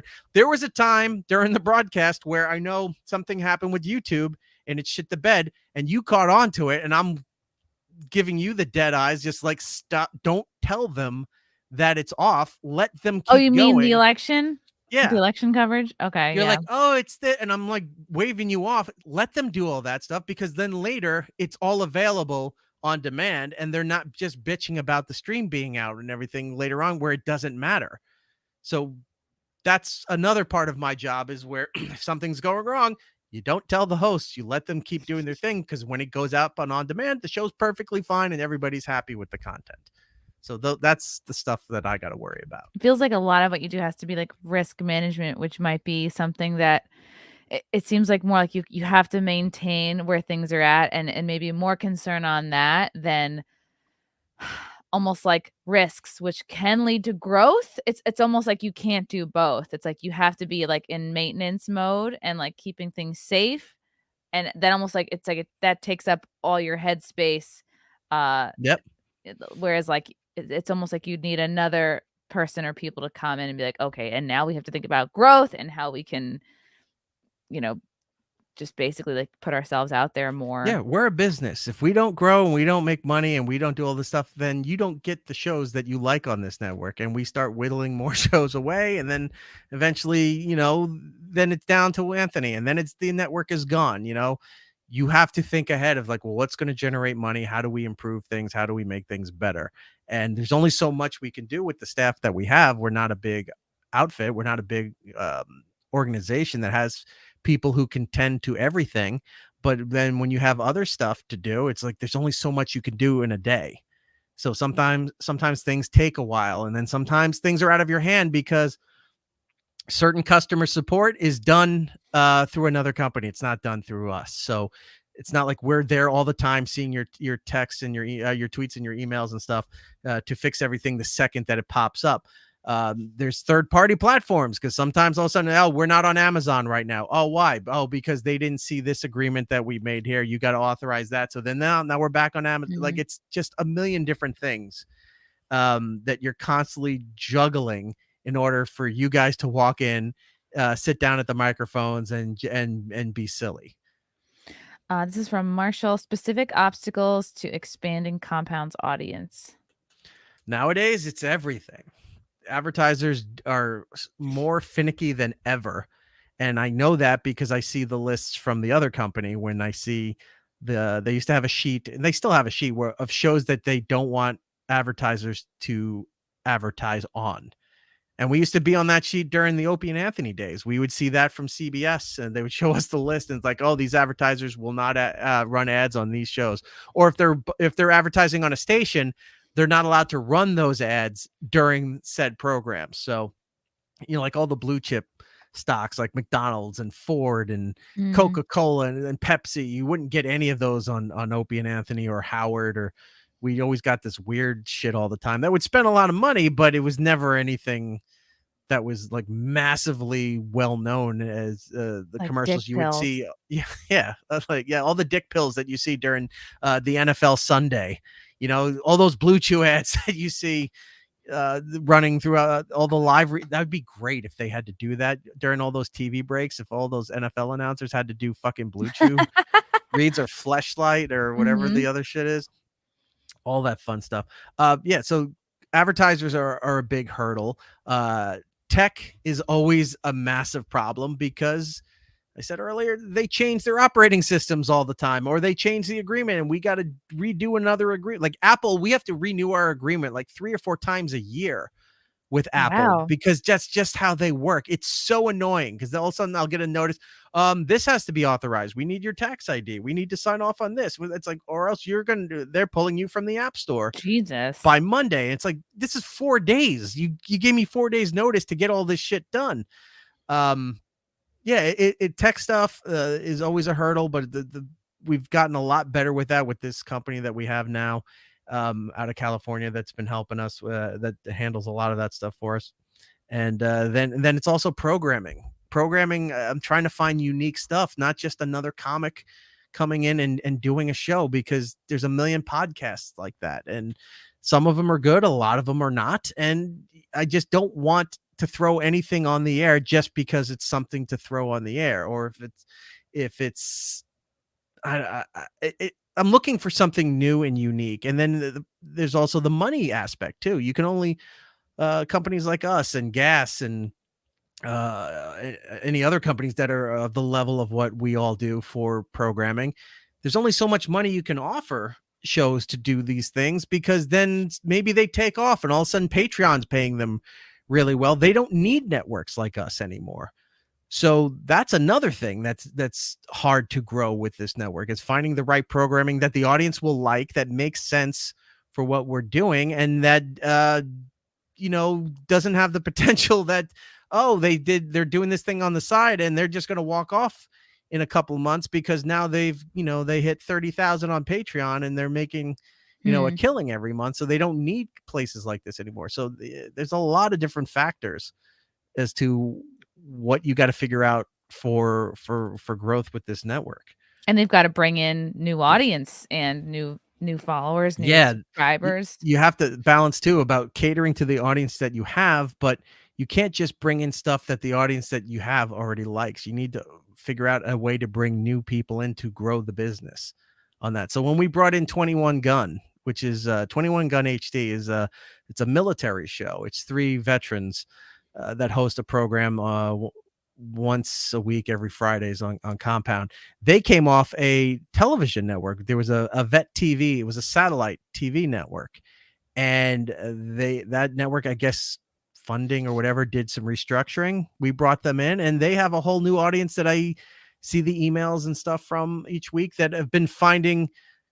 You did their show, Chrissy, right? You were on they were great. I love those guys. Your show. They found Gavin. They found Anthony's show. They didn't know about the other program, and they've been branching out into those worlds. And that's what we're looking to do, is find other shows that the audience will enjoy, or hopefully learn to enjoy down the line, and bring their audience in with us and kind of merge it all together. From Fealty, I kind of wish Compound had more clips and short form funny moments spread across social media. Would definitely spread the brand to new fans and promote the show. I agree with that too. Again, I don't have people who can do that all the time. That, again, from working at another company, I see they have people that are dedicated to stations, to shows, and the amount of time that takes for them to go through everything, to do all that stuff. Hours. And Yeah. it's not just like, oh, you take one clip and put it up everywhere. You got to recut it for Instagram Reels. You got to cut it in a different way for Twitter. You got to cut it in a different way because Facebook will, Facebook loves to block a lot of our shit, by the way. Which is Really? why I stopped putting clips up on Facebook, because it would just read some of the stuff you guys were saying. It only goes through the transcripts, and then all of a sudden that got pulled off, or we got suspended for some reason. Like, Facebook's a real bitch when it comes to any of our content. So it's just for old promoting people anyway. Who cares? Yeah. So I would love to I'd love to be able to do more of that. There's just not enough time in the day to do all of that. And then like pulling clips from everybody's show, it could be streamlined better. I do admit that. It's just a matter of getting everybody in line where, hey, this clip is good. Here's a time period. Pull this from here. This would be going there.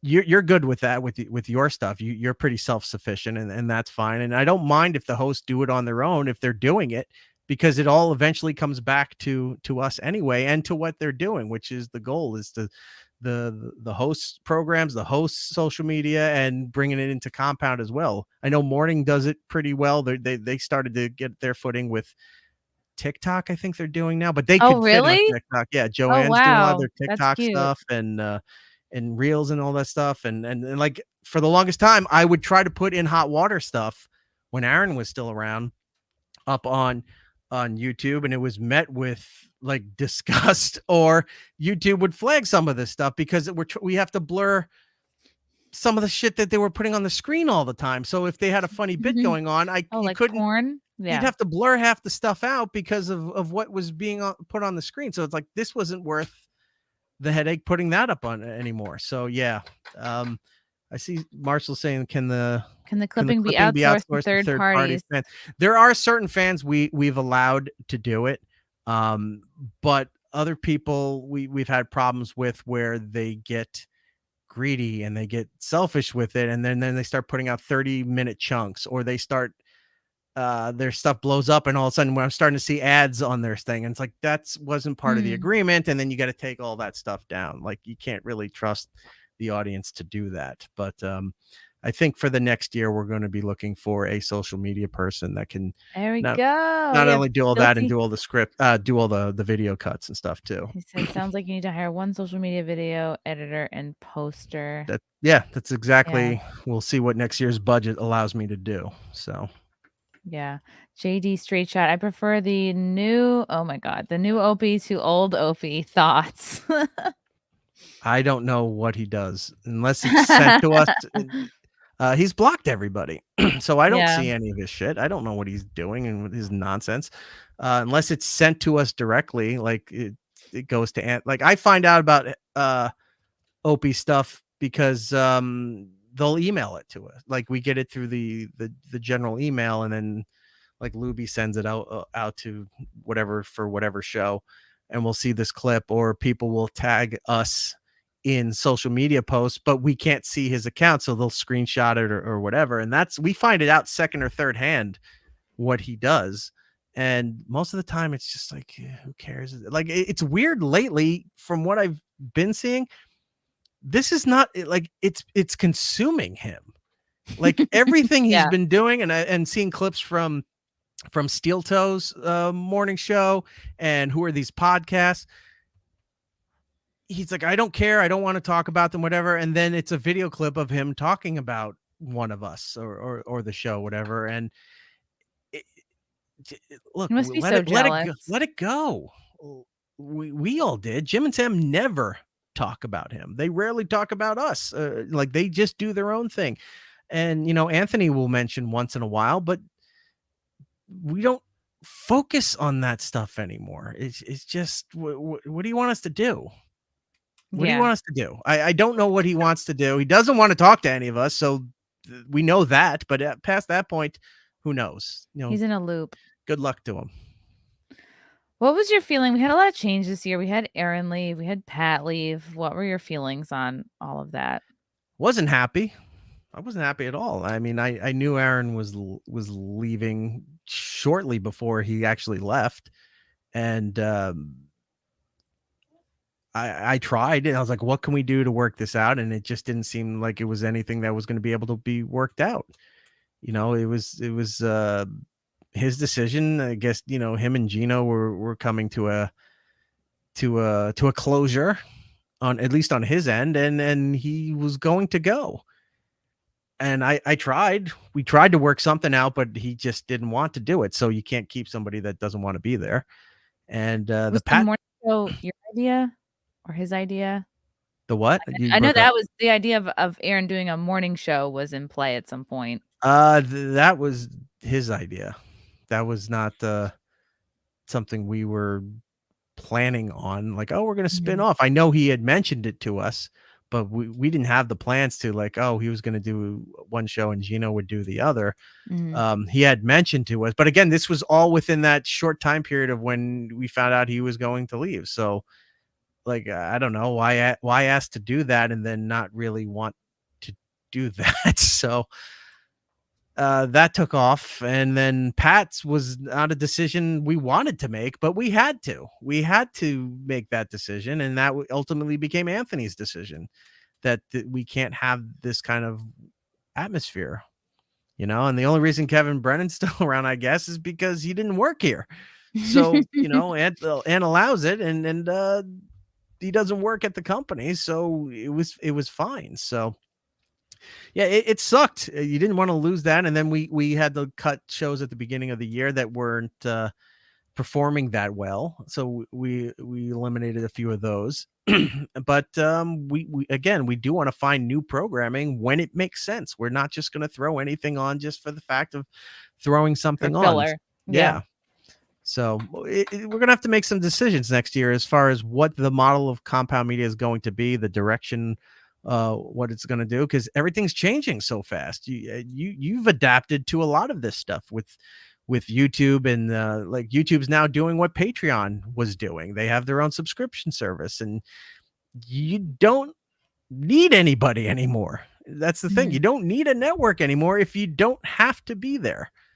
You can find your way. It takes a lot longer, but you can eventually find your way to be self-sufficient and doing what you want to do on your schedule. So, but there is real value in a network like Compound to have the freedom to not, you really can completely speak your mind. Whereas on YouTube, you can't do that 100%. Oh yeah. And there's zero worry that you'll get us. There's no strikes to be had on Compound. There's no like your episode was taken down because you talked about COVID. There's none of that. So you do need, your show and my show get flagged for two different things when it comes to YouTube, because my show's recorded live for iHeart. It goes out the next day, but then the video version goes up on YouTube. And we get flagged for the dumbest shit, because we get flagged for copyright stuff because of the music and the production that plays in the show. But I have license and clearing from the other company to do that. So every time that stuff comes up, I got to put in the information about we paid the royalties. Here's what's going on. This is good. The thing that I can't get past is movie trailers.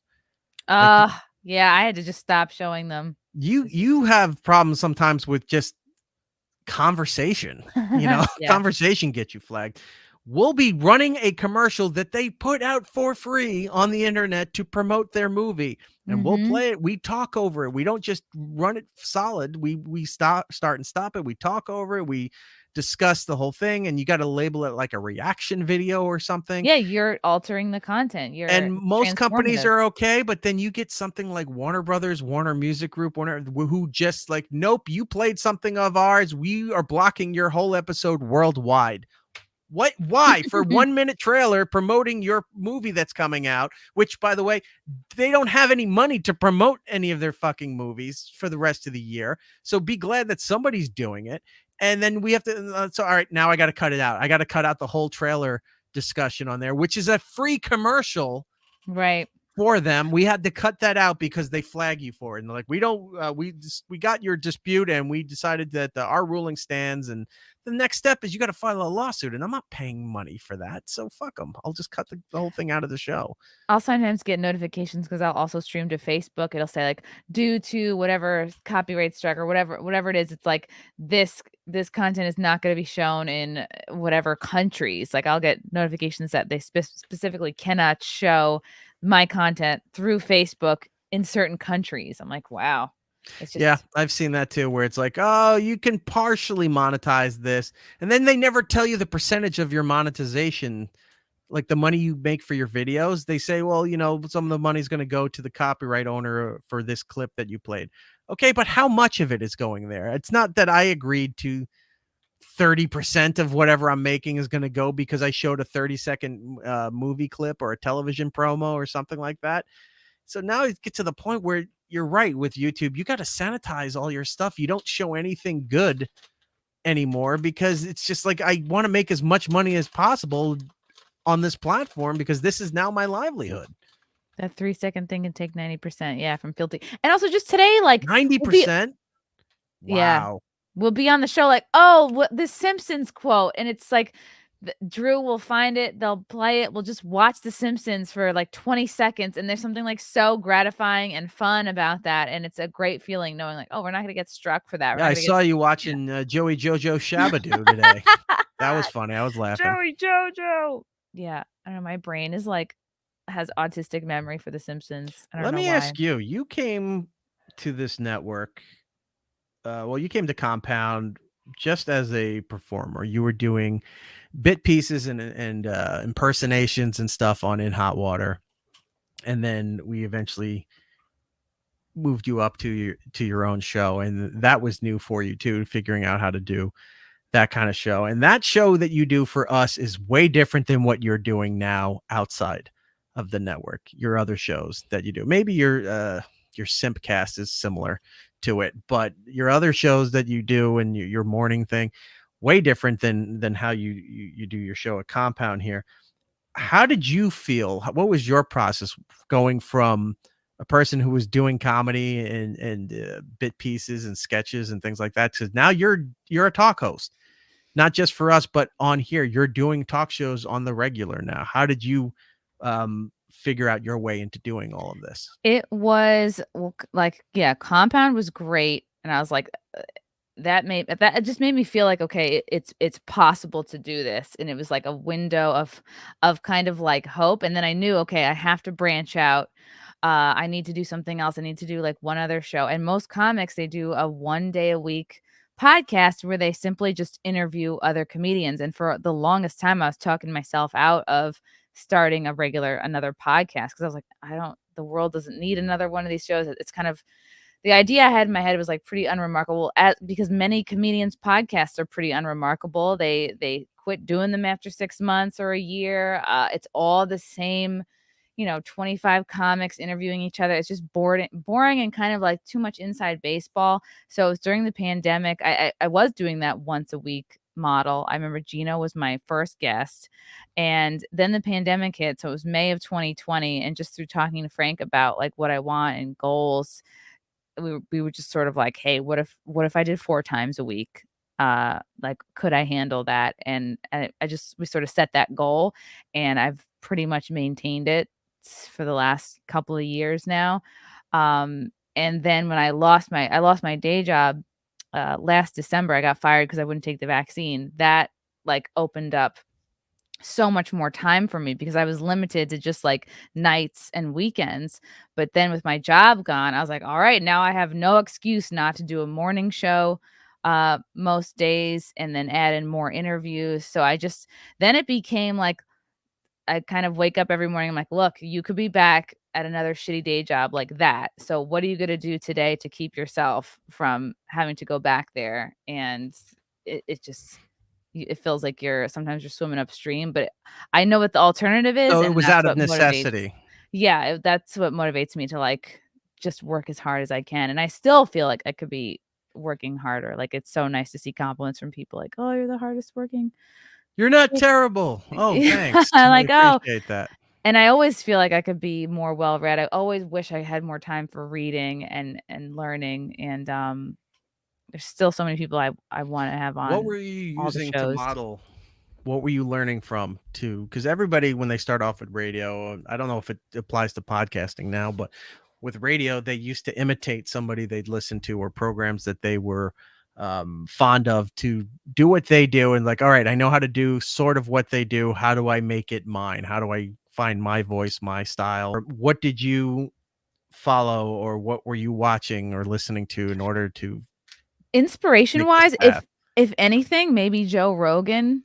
But I've always just loved talking to people. I feel like there's another like alternate universe where I honestly pursue like becoming a therapist, just because I love getting in like deep conversations with people and helping them figure out their patterns, or I'll hear a nugget of something and I want to dig into it and like unearth how someone really feels about something, not in like a shitty gotcha way. Um, that's what I always try to like make clear with people. I'm not here to I like never got over my dad dying. Gotcha. I knew it.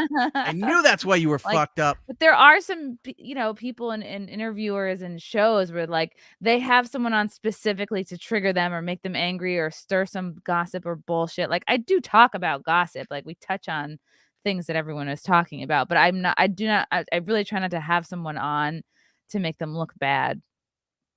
So I always feel like there's always something you can learn from somebody, like whether it's, yeah, they've worked in an interesting industry at an interesting time, or they're a high profile like TV or politician type personality, or like that's what I started to find when I started doing like the Chrissie Mayr podcast. Like I really love talking to people, and honestly, it's from my time at Compound, like meeting people like Anthony and Gavin McGinnis. It's like, wow, you meet these people and have conversations with these people, and it is nothing like what people say they are. These people, when you get to know them, it I don't know, it just made me feel, and now someone who has been sort of canceled, or people have tried to cancel me, I have like a real soft spot for people who have been like kind of purposely uh misinterpreted, or like purposely kind of demonized because of an idea or something they did years ago. And I Or just like like the dabbling. idea of dabbling. Yeah. Like I liked I've had Owen Benjamin on a couple times. There's something like, well, what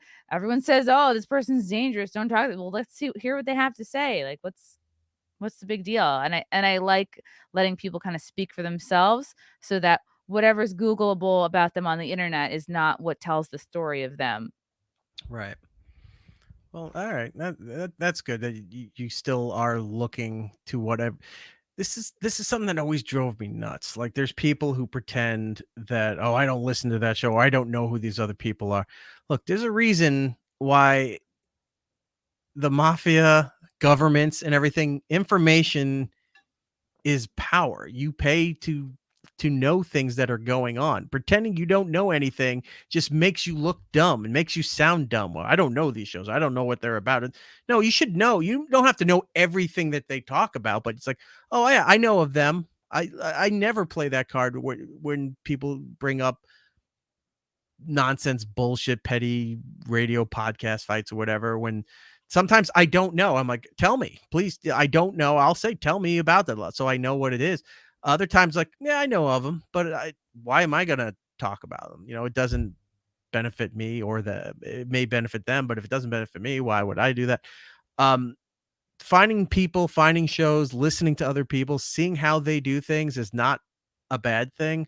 I know comics don't like to listen to other people's other comics stand up because they don't want to be influenced or pick up on something.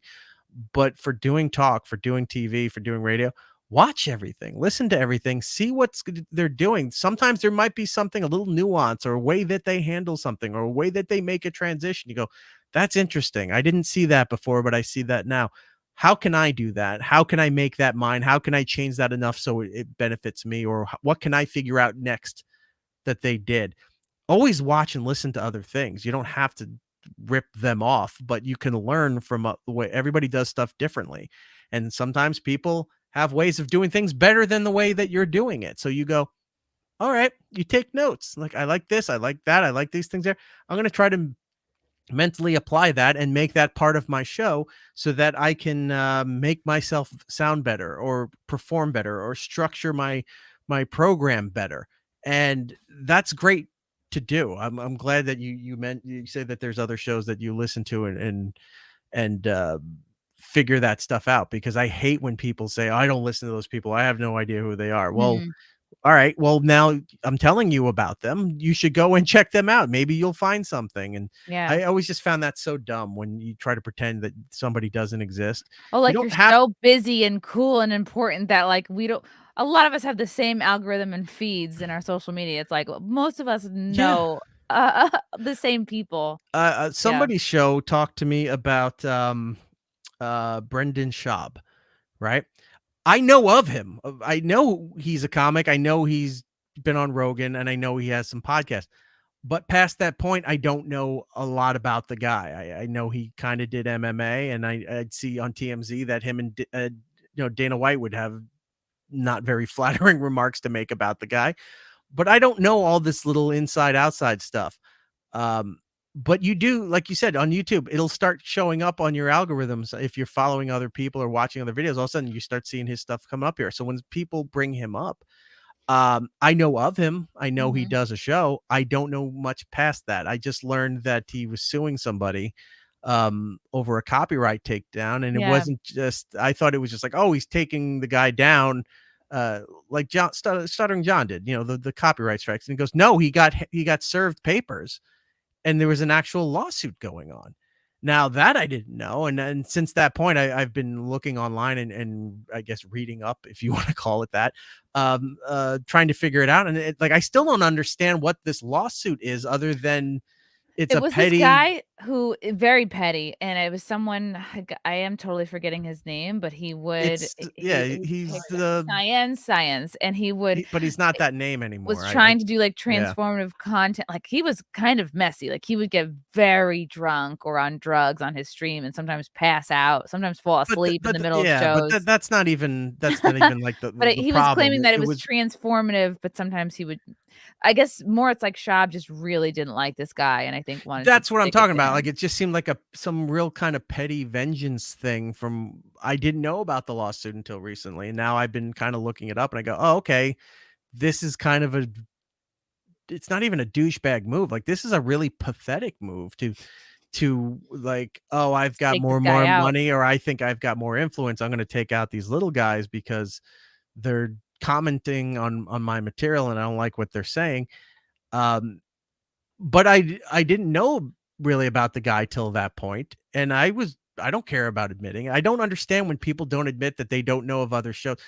I get when you genuinely don't know, that's fine. Some people don't know everything that's going on, but past that point, you run in the same circles. Like, if somebody's fighting with Luis Gomez, we know about it because we're all in the same circles. If someone's going after, There's like a certain level, like a minimum amount of knowledge you need to have about your industry, your coworkers, your peers, I guess. yeah, Like, there's if you're not self-aware. Yeah, if somebody's fighting with another comic, we know about it. You know about it. If somebody's fighting with another podcaster, sometimes we know about it. We don't know everybody, but if it's in our spectrum of stuff, we'll eventually, it'll come across us and we'll find out about it. But there's no problem admitting you don't know. It's like, let's find out what this is. All right, well, we don't really want to talk about this guy, or I have nothing to benefit from engaging with this person, so why even bother with it? But when you come out and just say, I don't know who it's not, that's the dumbest thing that It's talk like you're hosts can shutting do. down. It's like, Yeah. you can admit that you don't know, but when you constantly say, I don't know, I'm not going to listen, I'm going to, you're the one that's dumb. Then you Who do you should feel at like does least that a know. lot? I feel like you have somebody in mind who does that a lot. I've known many radio hosts that Okay. do that a lot. Howard used to be guilty of that, where Howard was like, I don't know who this is. I don't know who this person is. And it Hmm. didn't make sense for It's almost like Howard. they're not trying to say their name because they don't wanna give them any clout or It didn't attention. make sense at some points for Howard to acknowledge certain people, because it wouldn't help him. It would benefit the other people. We had that with O&A all the time. Howard would never mention us unless he absolutely have to, Mm. because it would draw attention to us. So I get how it all works, but when you're not involved in it and something's going on and it pertains to something in your world, it's like, you can admit that you don't know something. That's fine. But then you can admit that it's like, yeah, I know about it, but I don't care. There's no Yeah. shame, and there's nothing wrong with saying that too. It's like, yeah, I kind of know what's going on. I don't know all the details. You can admit that. Like, you can't be too cool for the room to Right. do all that. And I just never, you don't grow, you don't learn, you don't get better at what you do by pretending to be dumb.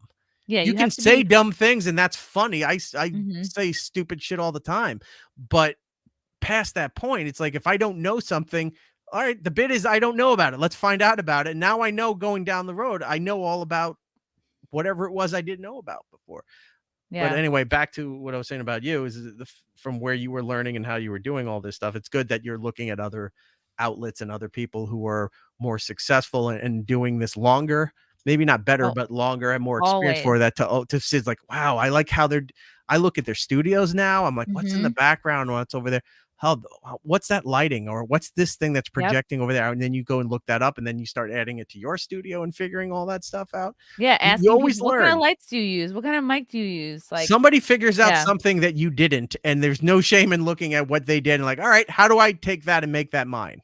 Yeah, we're all learning this on the Yeah. fly, and, like, what you mentioned before, like, kind of inspirations, I don't know if this is something intentional that Anthony does, but I've noticed sometimes he will almost, like, let the callers make his point. Like, if there's a point he doesn't necessarily wanna make, but he knows there's a bunch of callers, like, there's some shit fired up or That some is a gossip or seasoned some radio drama, host. Yeah. and I was like, "Ooh, this is." He doesn't appear like he's taking sides, but there's 3 people who just called in who are all on one side. It's like Mhm. it gives the impression. I think that's a very cool thing. It's also a great way to, 1, kill time, 2, make your point, like you said, without having to make your point, so it's not coming directly from you, and 3, sometimes will start in one direction and then they go in a different direction, and it's completely absurd, or you're like, "Oh my god, that's a different take, or that's a different direction of the story that's going on that I didn't know about." So letting that breathe, if you will, let that develop, yeah, that's a tactic of a good host where again you're listening is more important than talking when you're a talk host, so letting people say all that stuff and it just works out to your benefit for better programming. That's something that people criticize Tim Pool for, and that's why I brought up, the Tim Pool Kanye West thing, like, talking about, like, what you learn from other people. I go like, "Oh, what would I have done if Kanye was on my show?"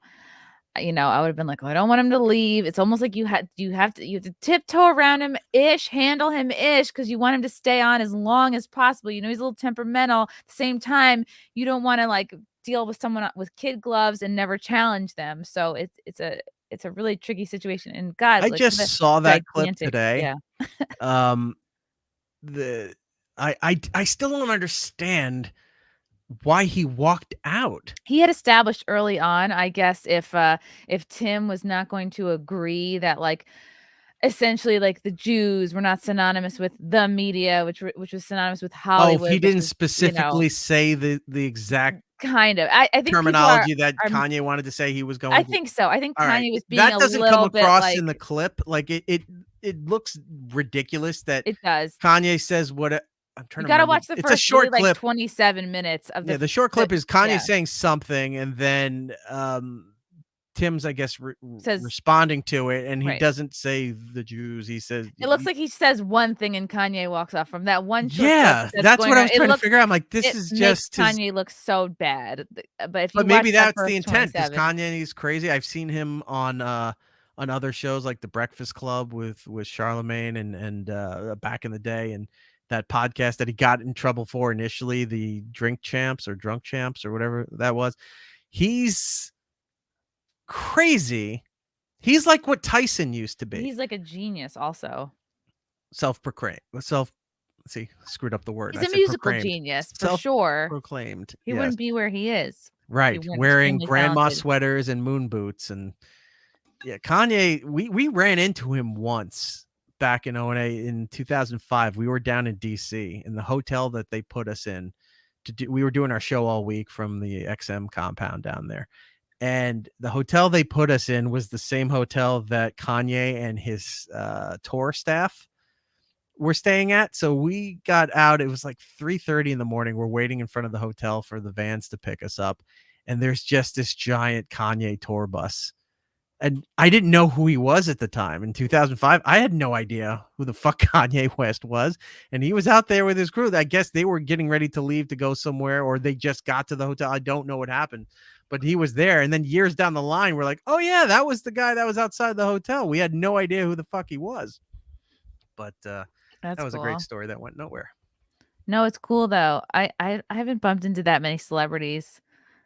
I figured like just living-ish and working-ish around New York City for years, like I would have had more.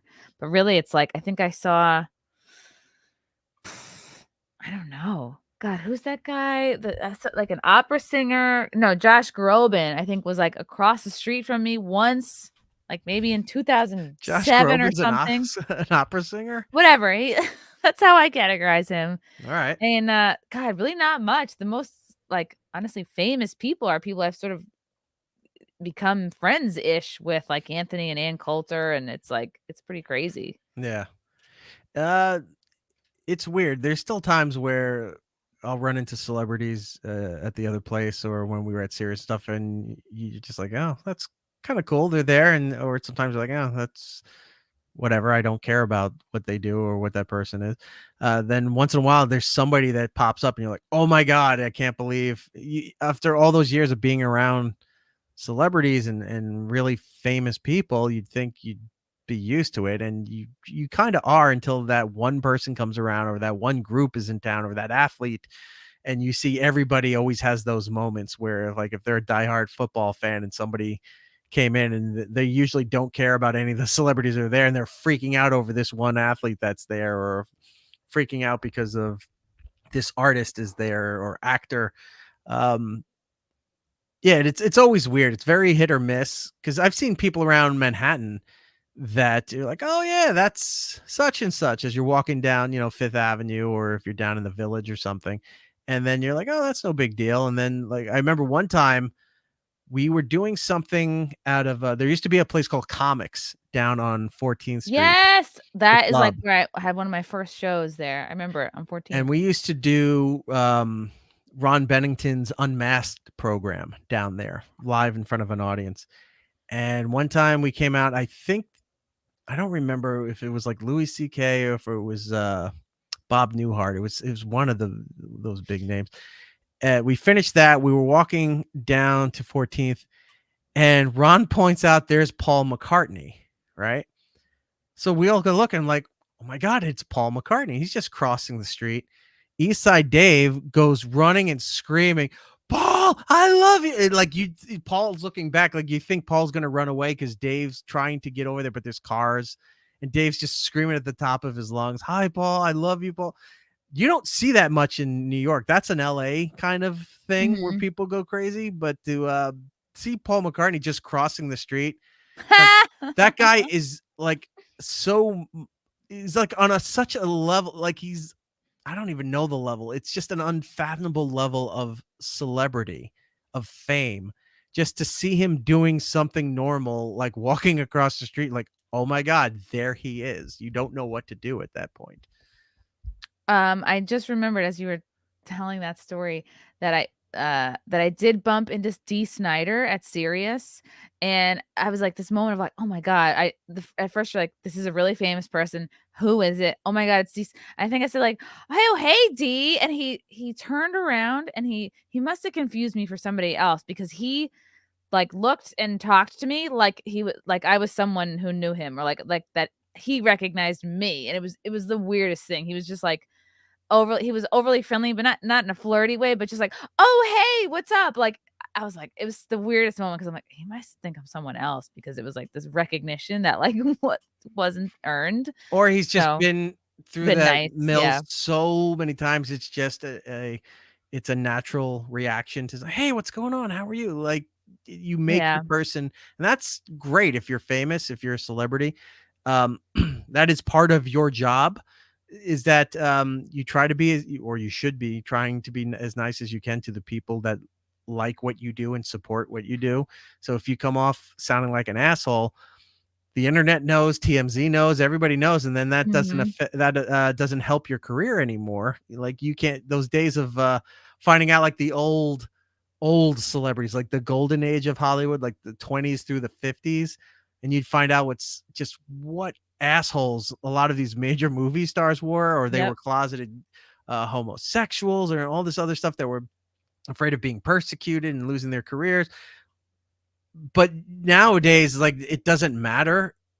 unless you're an asshole to somebody. Like if you were mean to a little kid and somebody got it, like, you fuck off, kid, or no, and somebody just got it Oh. off on the video. Now you don't know, that guy could have just been bombarded by 20 of those guys that are outside of Sirius or NBC that have wrestling belts and photos and everything, like a million things to try to get these celebrities to sign. You don't know what that person just went through, but that one little 10-second video of you blowing off a little kid now defines you forever Mhm. as being an asshole. So the fact that he has that built in and he was treating you like he knew you and you were some old friend and everything, that's his job. And that's good to hear that that he did something like that.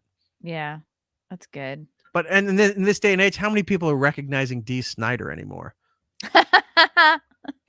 Well, I think he's very noticeable looking. From Anthony, Chrissie is an inspiration work harder. Oh, thanks, Anthony. I feel like I could. I'm already like, I'm beating myself up because I'm like, oh, should have gone to the gym this morning. Yeah, you're already doing 2 hours here. But I'll go tomorrow. But you're so easy to talk to, Erock. It's like I do it for a living. Tell us about. I didn't know why Frank shows. booked me. I was like, he said, "Oh, we No, want to have you on," and I said, wanted to have you on for "Are a you while. sure?" I don't think I fit her audience. And Yes, you do. And I was like, "Who canceled that you needed somebody?" But Come on, he assured me on. that this was legitimate. So You're being too whatever. no, I'm just being exactly what the audience thinks. Is like, why is she talking to him? No, come on. I talk about you all the time in a positive way. I hope Tell the so. people about your shows. Well, I have 2 shows. One on Compound is called Would You Kindly, that I do with Bryan Johnson. If you're not familiar with Bryan, he has a very popular podcast called Tell Him Steve Dave. He's been in most of Kevin Smith's movies. He's good friends. They all grew up together. And he had a show on AMC called Comic Book Men. We do that show every week on Compound. It's pretty much 2 older guys that are just watching the world go past them and complaining about it. So that's about it. It's old men yells at cloud. That's a Simpsons reference for you. That pretty much describes our show. And then the other show that I do is over at iHeartRadio. It's a totally different show than the stuff from Compound or everything else. It's a more positive show. It's a lot of pop culture stuff, television, streaming, and movie, those kind of things, video games. We go from everything from me having a complete hatred for moms on Facebook who constantly put their kids with chalkboards at the beginning of the school year to talking about how fantastic pickle barrels used to be and those need to make a comeback. All kinds of weird, fun stuff over there, over at iHeartRadio, and also on YouTube. We're moving. I don't know how much longer we're going to do the iHeart thing. Moving everything over to YouTube seems to be the direction that I'm looking to go here. So youtube.com/it's Erik Nagel. If you can go there and click whatever, I don't know the whole lingo, click a bell, like a thing, subscribe, set it and forget it is what I tell people. Just hit the click and then never come back to it. It's fine. Do whatever you want to do with it. Go over there and support that. Says, for God's sake, Erock, have some goddamn confidence. You are the show. I should not be the show of Chrissie's show. Chrissy should be the show of her show. You're the show tonight. So it's ericnagel.com has all the information. Oh, it's up there on the screen. You can see it right there. Has all the links to everywhere you can find the audio versions, the video versions, our live streaming. We're doing Twitch and YouTube right now, but Twitch doesn't really do a whole hell of a lot. So I think we're going to be doing sort of what Steel Toe does and moving everything over to the YouTube subscription service once the inevitable hammer drops from the other place. That's what I'm setting up for. So, or you could do hot tub streams on Twitch. I could. Don't think about that. That'd be hilarious to see. I'll have the whole thing. I'll have that inflatable palm tree, and some reason they have inflatable fruit that they write people's names on. If you pay a certain amount, I'll write your name on a piece of fruit. And your show could be, would you kindly add more bubbles? Or right. I don't know. I need to get all those corner neon light sticks and neon name things up on the wall, all that fun stuff. Yeah. I forgot the one girl that got in trouble. Amaranth? Amaranth? Amaranth? Yeah. There was that, and then the girl that broke her back. Broke her TwitchCon. Adriana Chechnik. Yeah. She's like the former porn star. I had no idea she was a porn star. Bryan and I were doing that segment, and the way she was complaining about people making fun of her torpedo tits, and I was Oh like, my why is God. this this is a weird thing that she's freaking out over? And then I find out after the show, it's like Bryan goes, oh, she's a porn star. Everyone was making the joke, oh, I can't believe she blew her back out, like not taking a dick, but jumping into a foam pit that was too shallow. Yeah, hopefully Yeah. she takes them for every fucking penny, because Oh just yeah. putting foam squares on a concrete floor, who thought that was a good idea? It was So for like a joust game, like a joust bit. So it's like you I'm made not it for a usually a real. litigious person. Like I get kind of Mhm. pissed when people just do like a shotgun spray of litigious actions. But in this case, I don't really know her. But seeing this scenario, sue everybody, sue Oh the people yeah, that they had that fucked booth, up. sue the con, sue Twitch, sue everybody on Yeah, that point. because she Yeah, might be permanently fucked up now. yeah. It's a And tailbone we injury. watched their first stream, and it looked like when they had Anakin on the that Oh, machine, it's and they're putting the crawling. Darth Vader stuff all over her. She has her husband or boyfriend, whoever he is. She just stands like this, and he's got to put this whole device on her. And Jesus. she takes naps live on stream now, which is weird. I Wow. was following her for a couple weeks, and then I got bored and I stopped. But yeah, she would she still has like concussion issues and all this other shit. So she would just take off the garb and then lay on a couch, and she'd be sleeping for like 20 minutes. And that's what you're watching. It's just her sleeping on a couch. It Like was Content House. ridiculous. Wow. Yeah.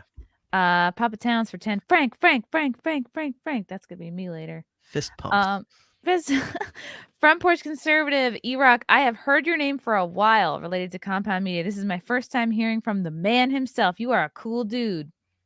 Thank you, sir. I love his old reporter hat that he's wearing Uh-huh. in his thing there. Like he's on the beat. He's getting the scoop. He's the best. He gave me this super cool Zippo lighter. Like the front has like a redheaded girl on it, and the back has Oh, my name engraved. It's like one of the coolest things I've ever gotten. that is pretty cool. Is that like supposed to be you as a pinup girl, or is I that just a don't redheaded know. pinup girl? Girl, I can dream. This girl is pretty hot, so who knows? But I just have to fill it with fire juice now. Okay, one more from what's up, Chris Baldessano. Also watch Erock on Twitch as we have discussed things like food, video games, and movies you have never seen. Yes, I do see Chris time to time when he's not doing his own karaoke streams or playing games that I don't like Call of Duty. But we do converse on there. A good time is had. Okay, awesome. Everybody follow Erock, watch his shows, subscribe to Compound Media if you have not. Yes, that's already. the most important. Check all my stuff out at compoundmedia.com. First time subscriber on the front page, there's a promo code. So if you've never subscribed before, you get a 20% discount for coming on as a first time subscriber.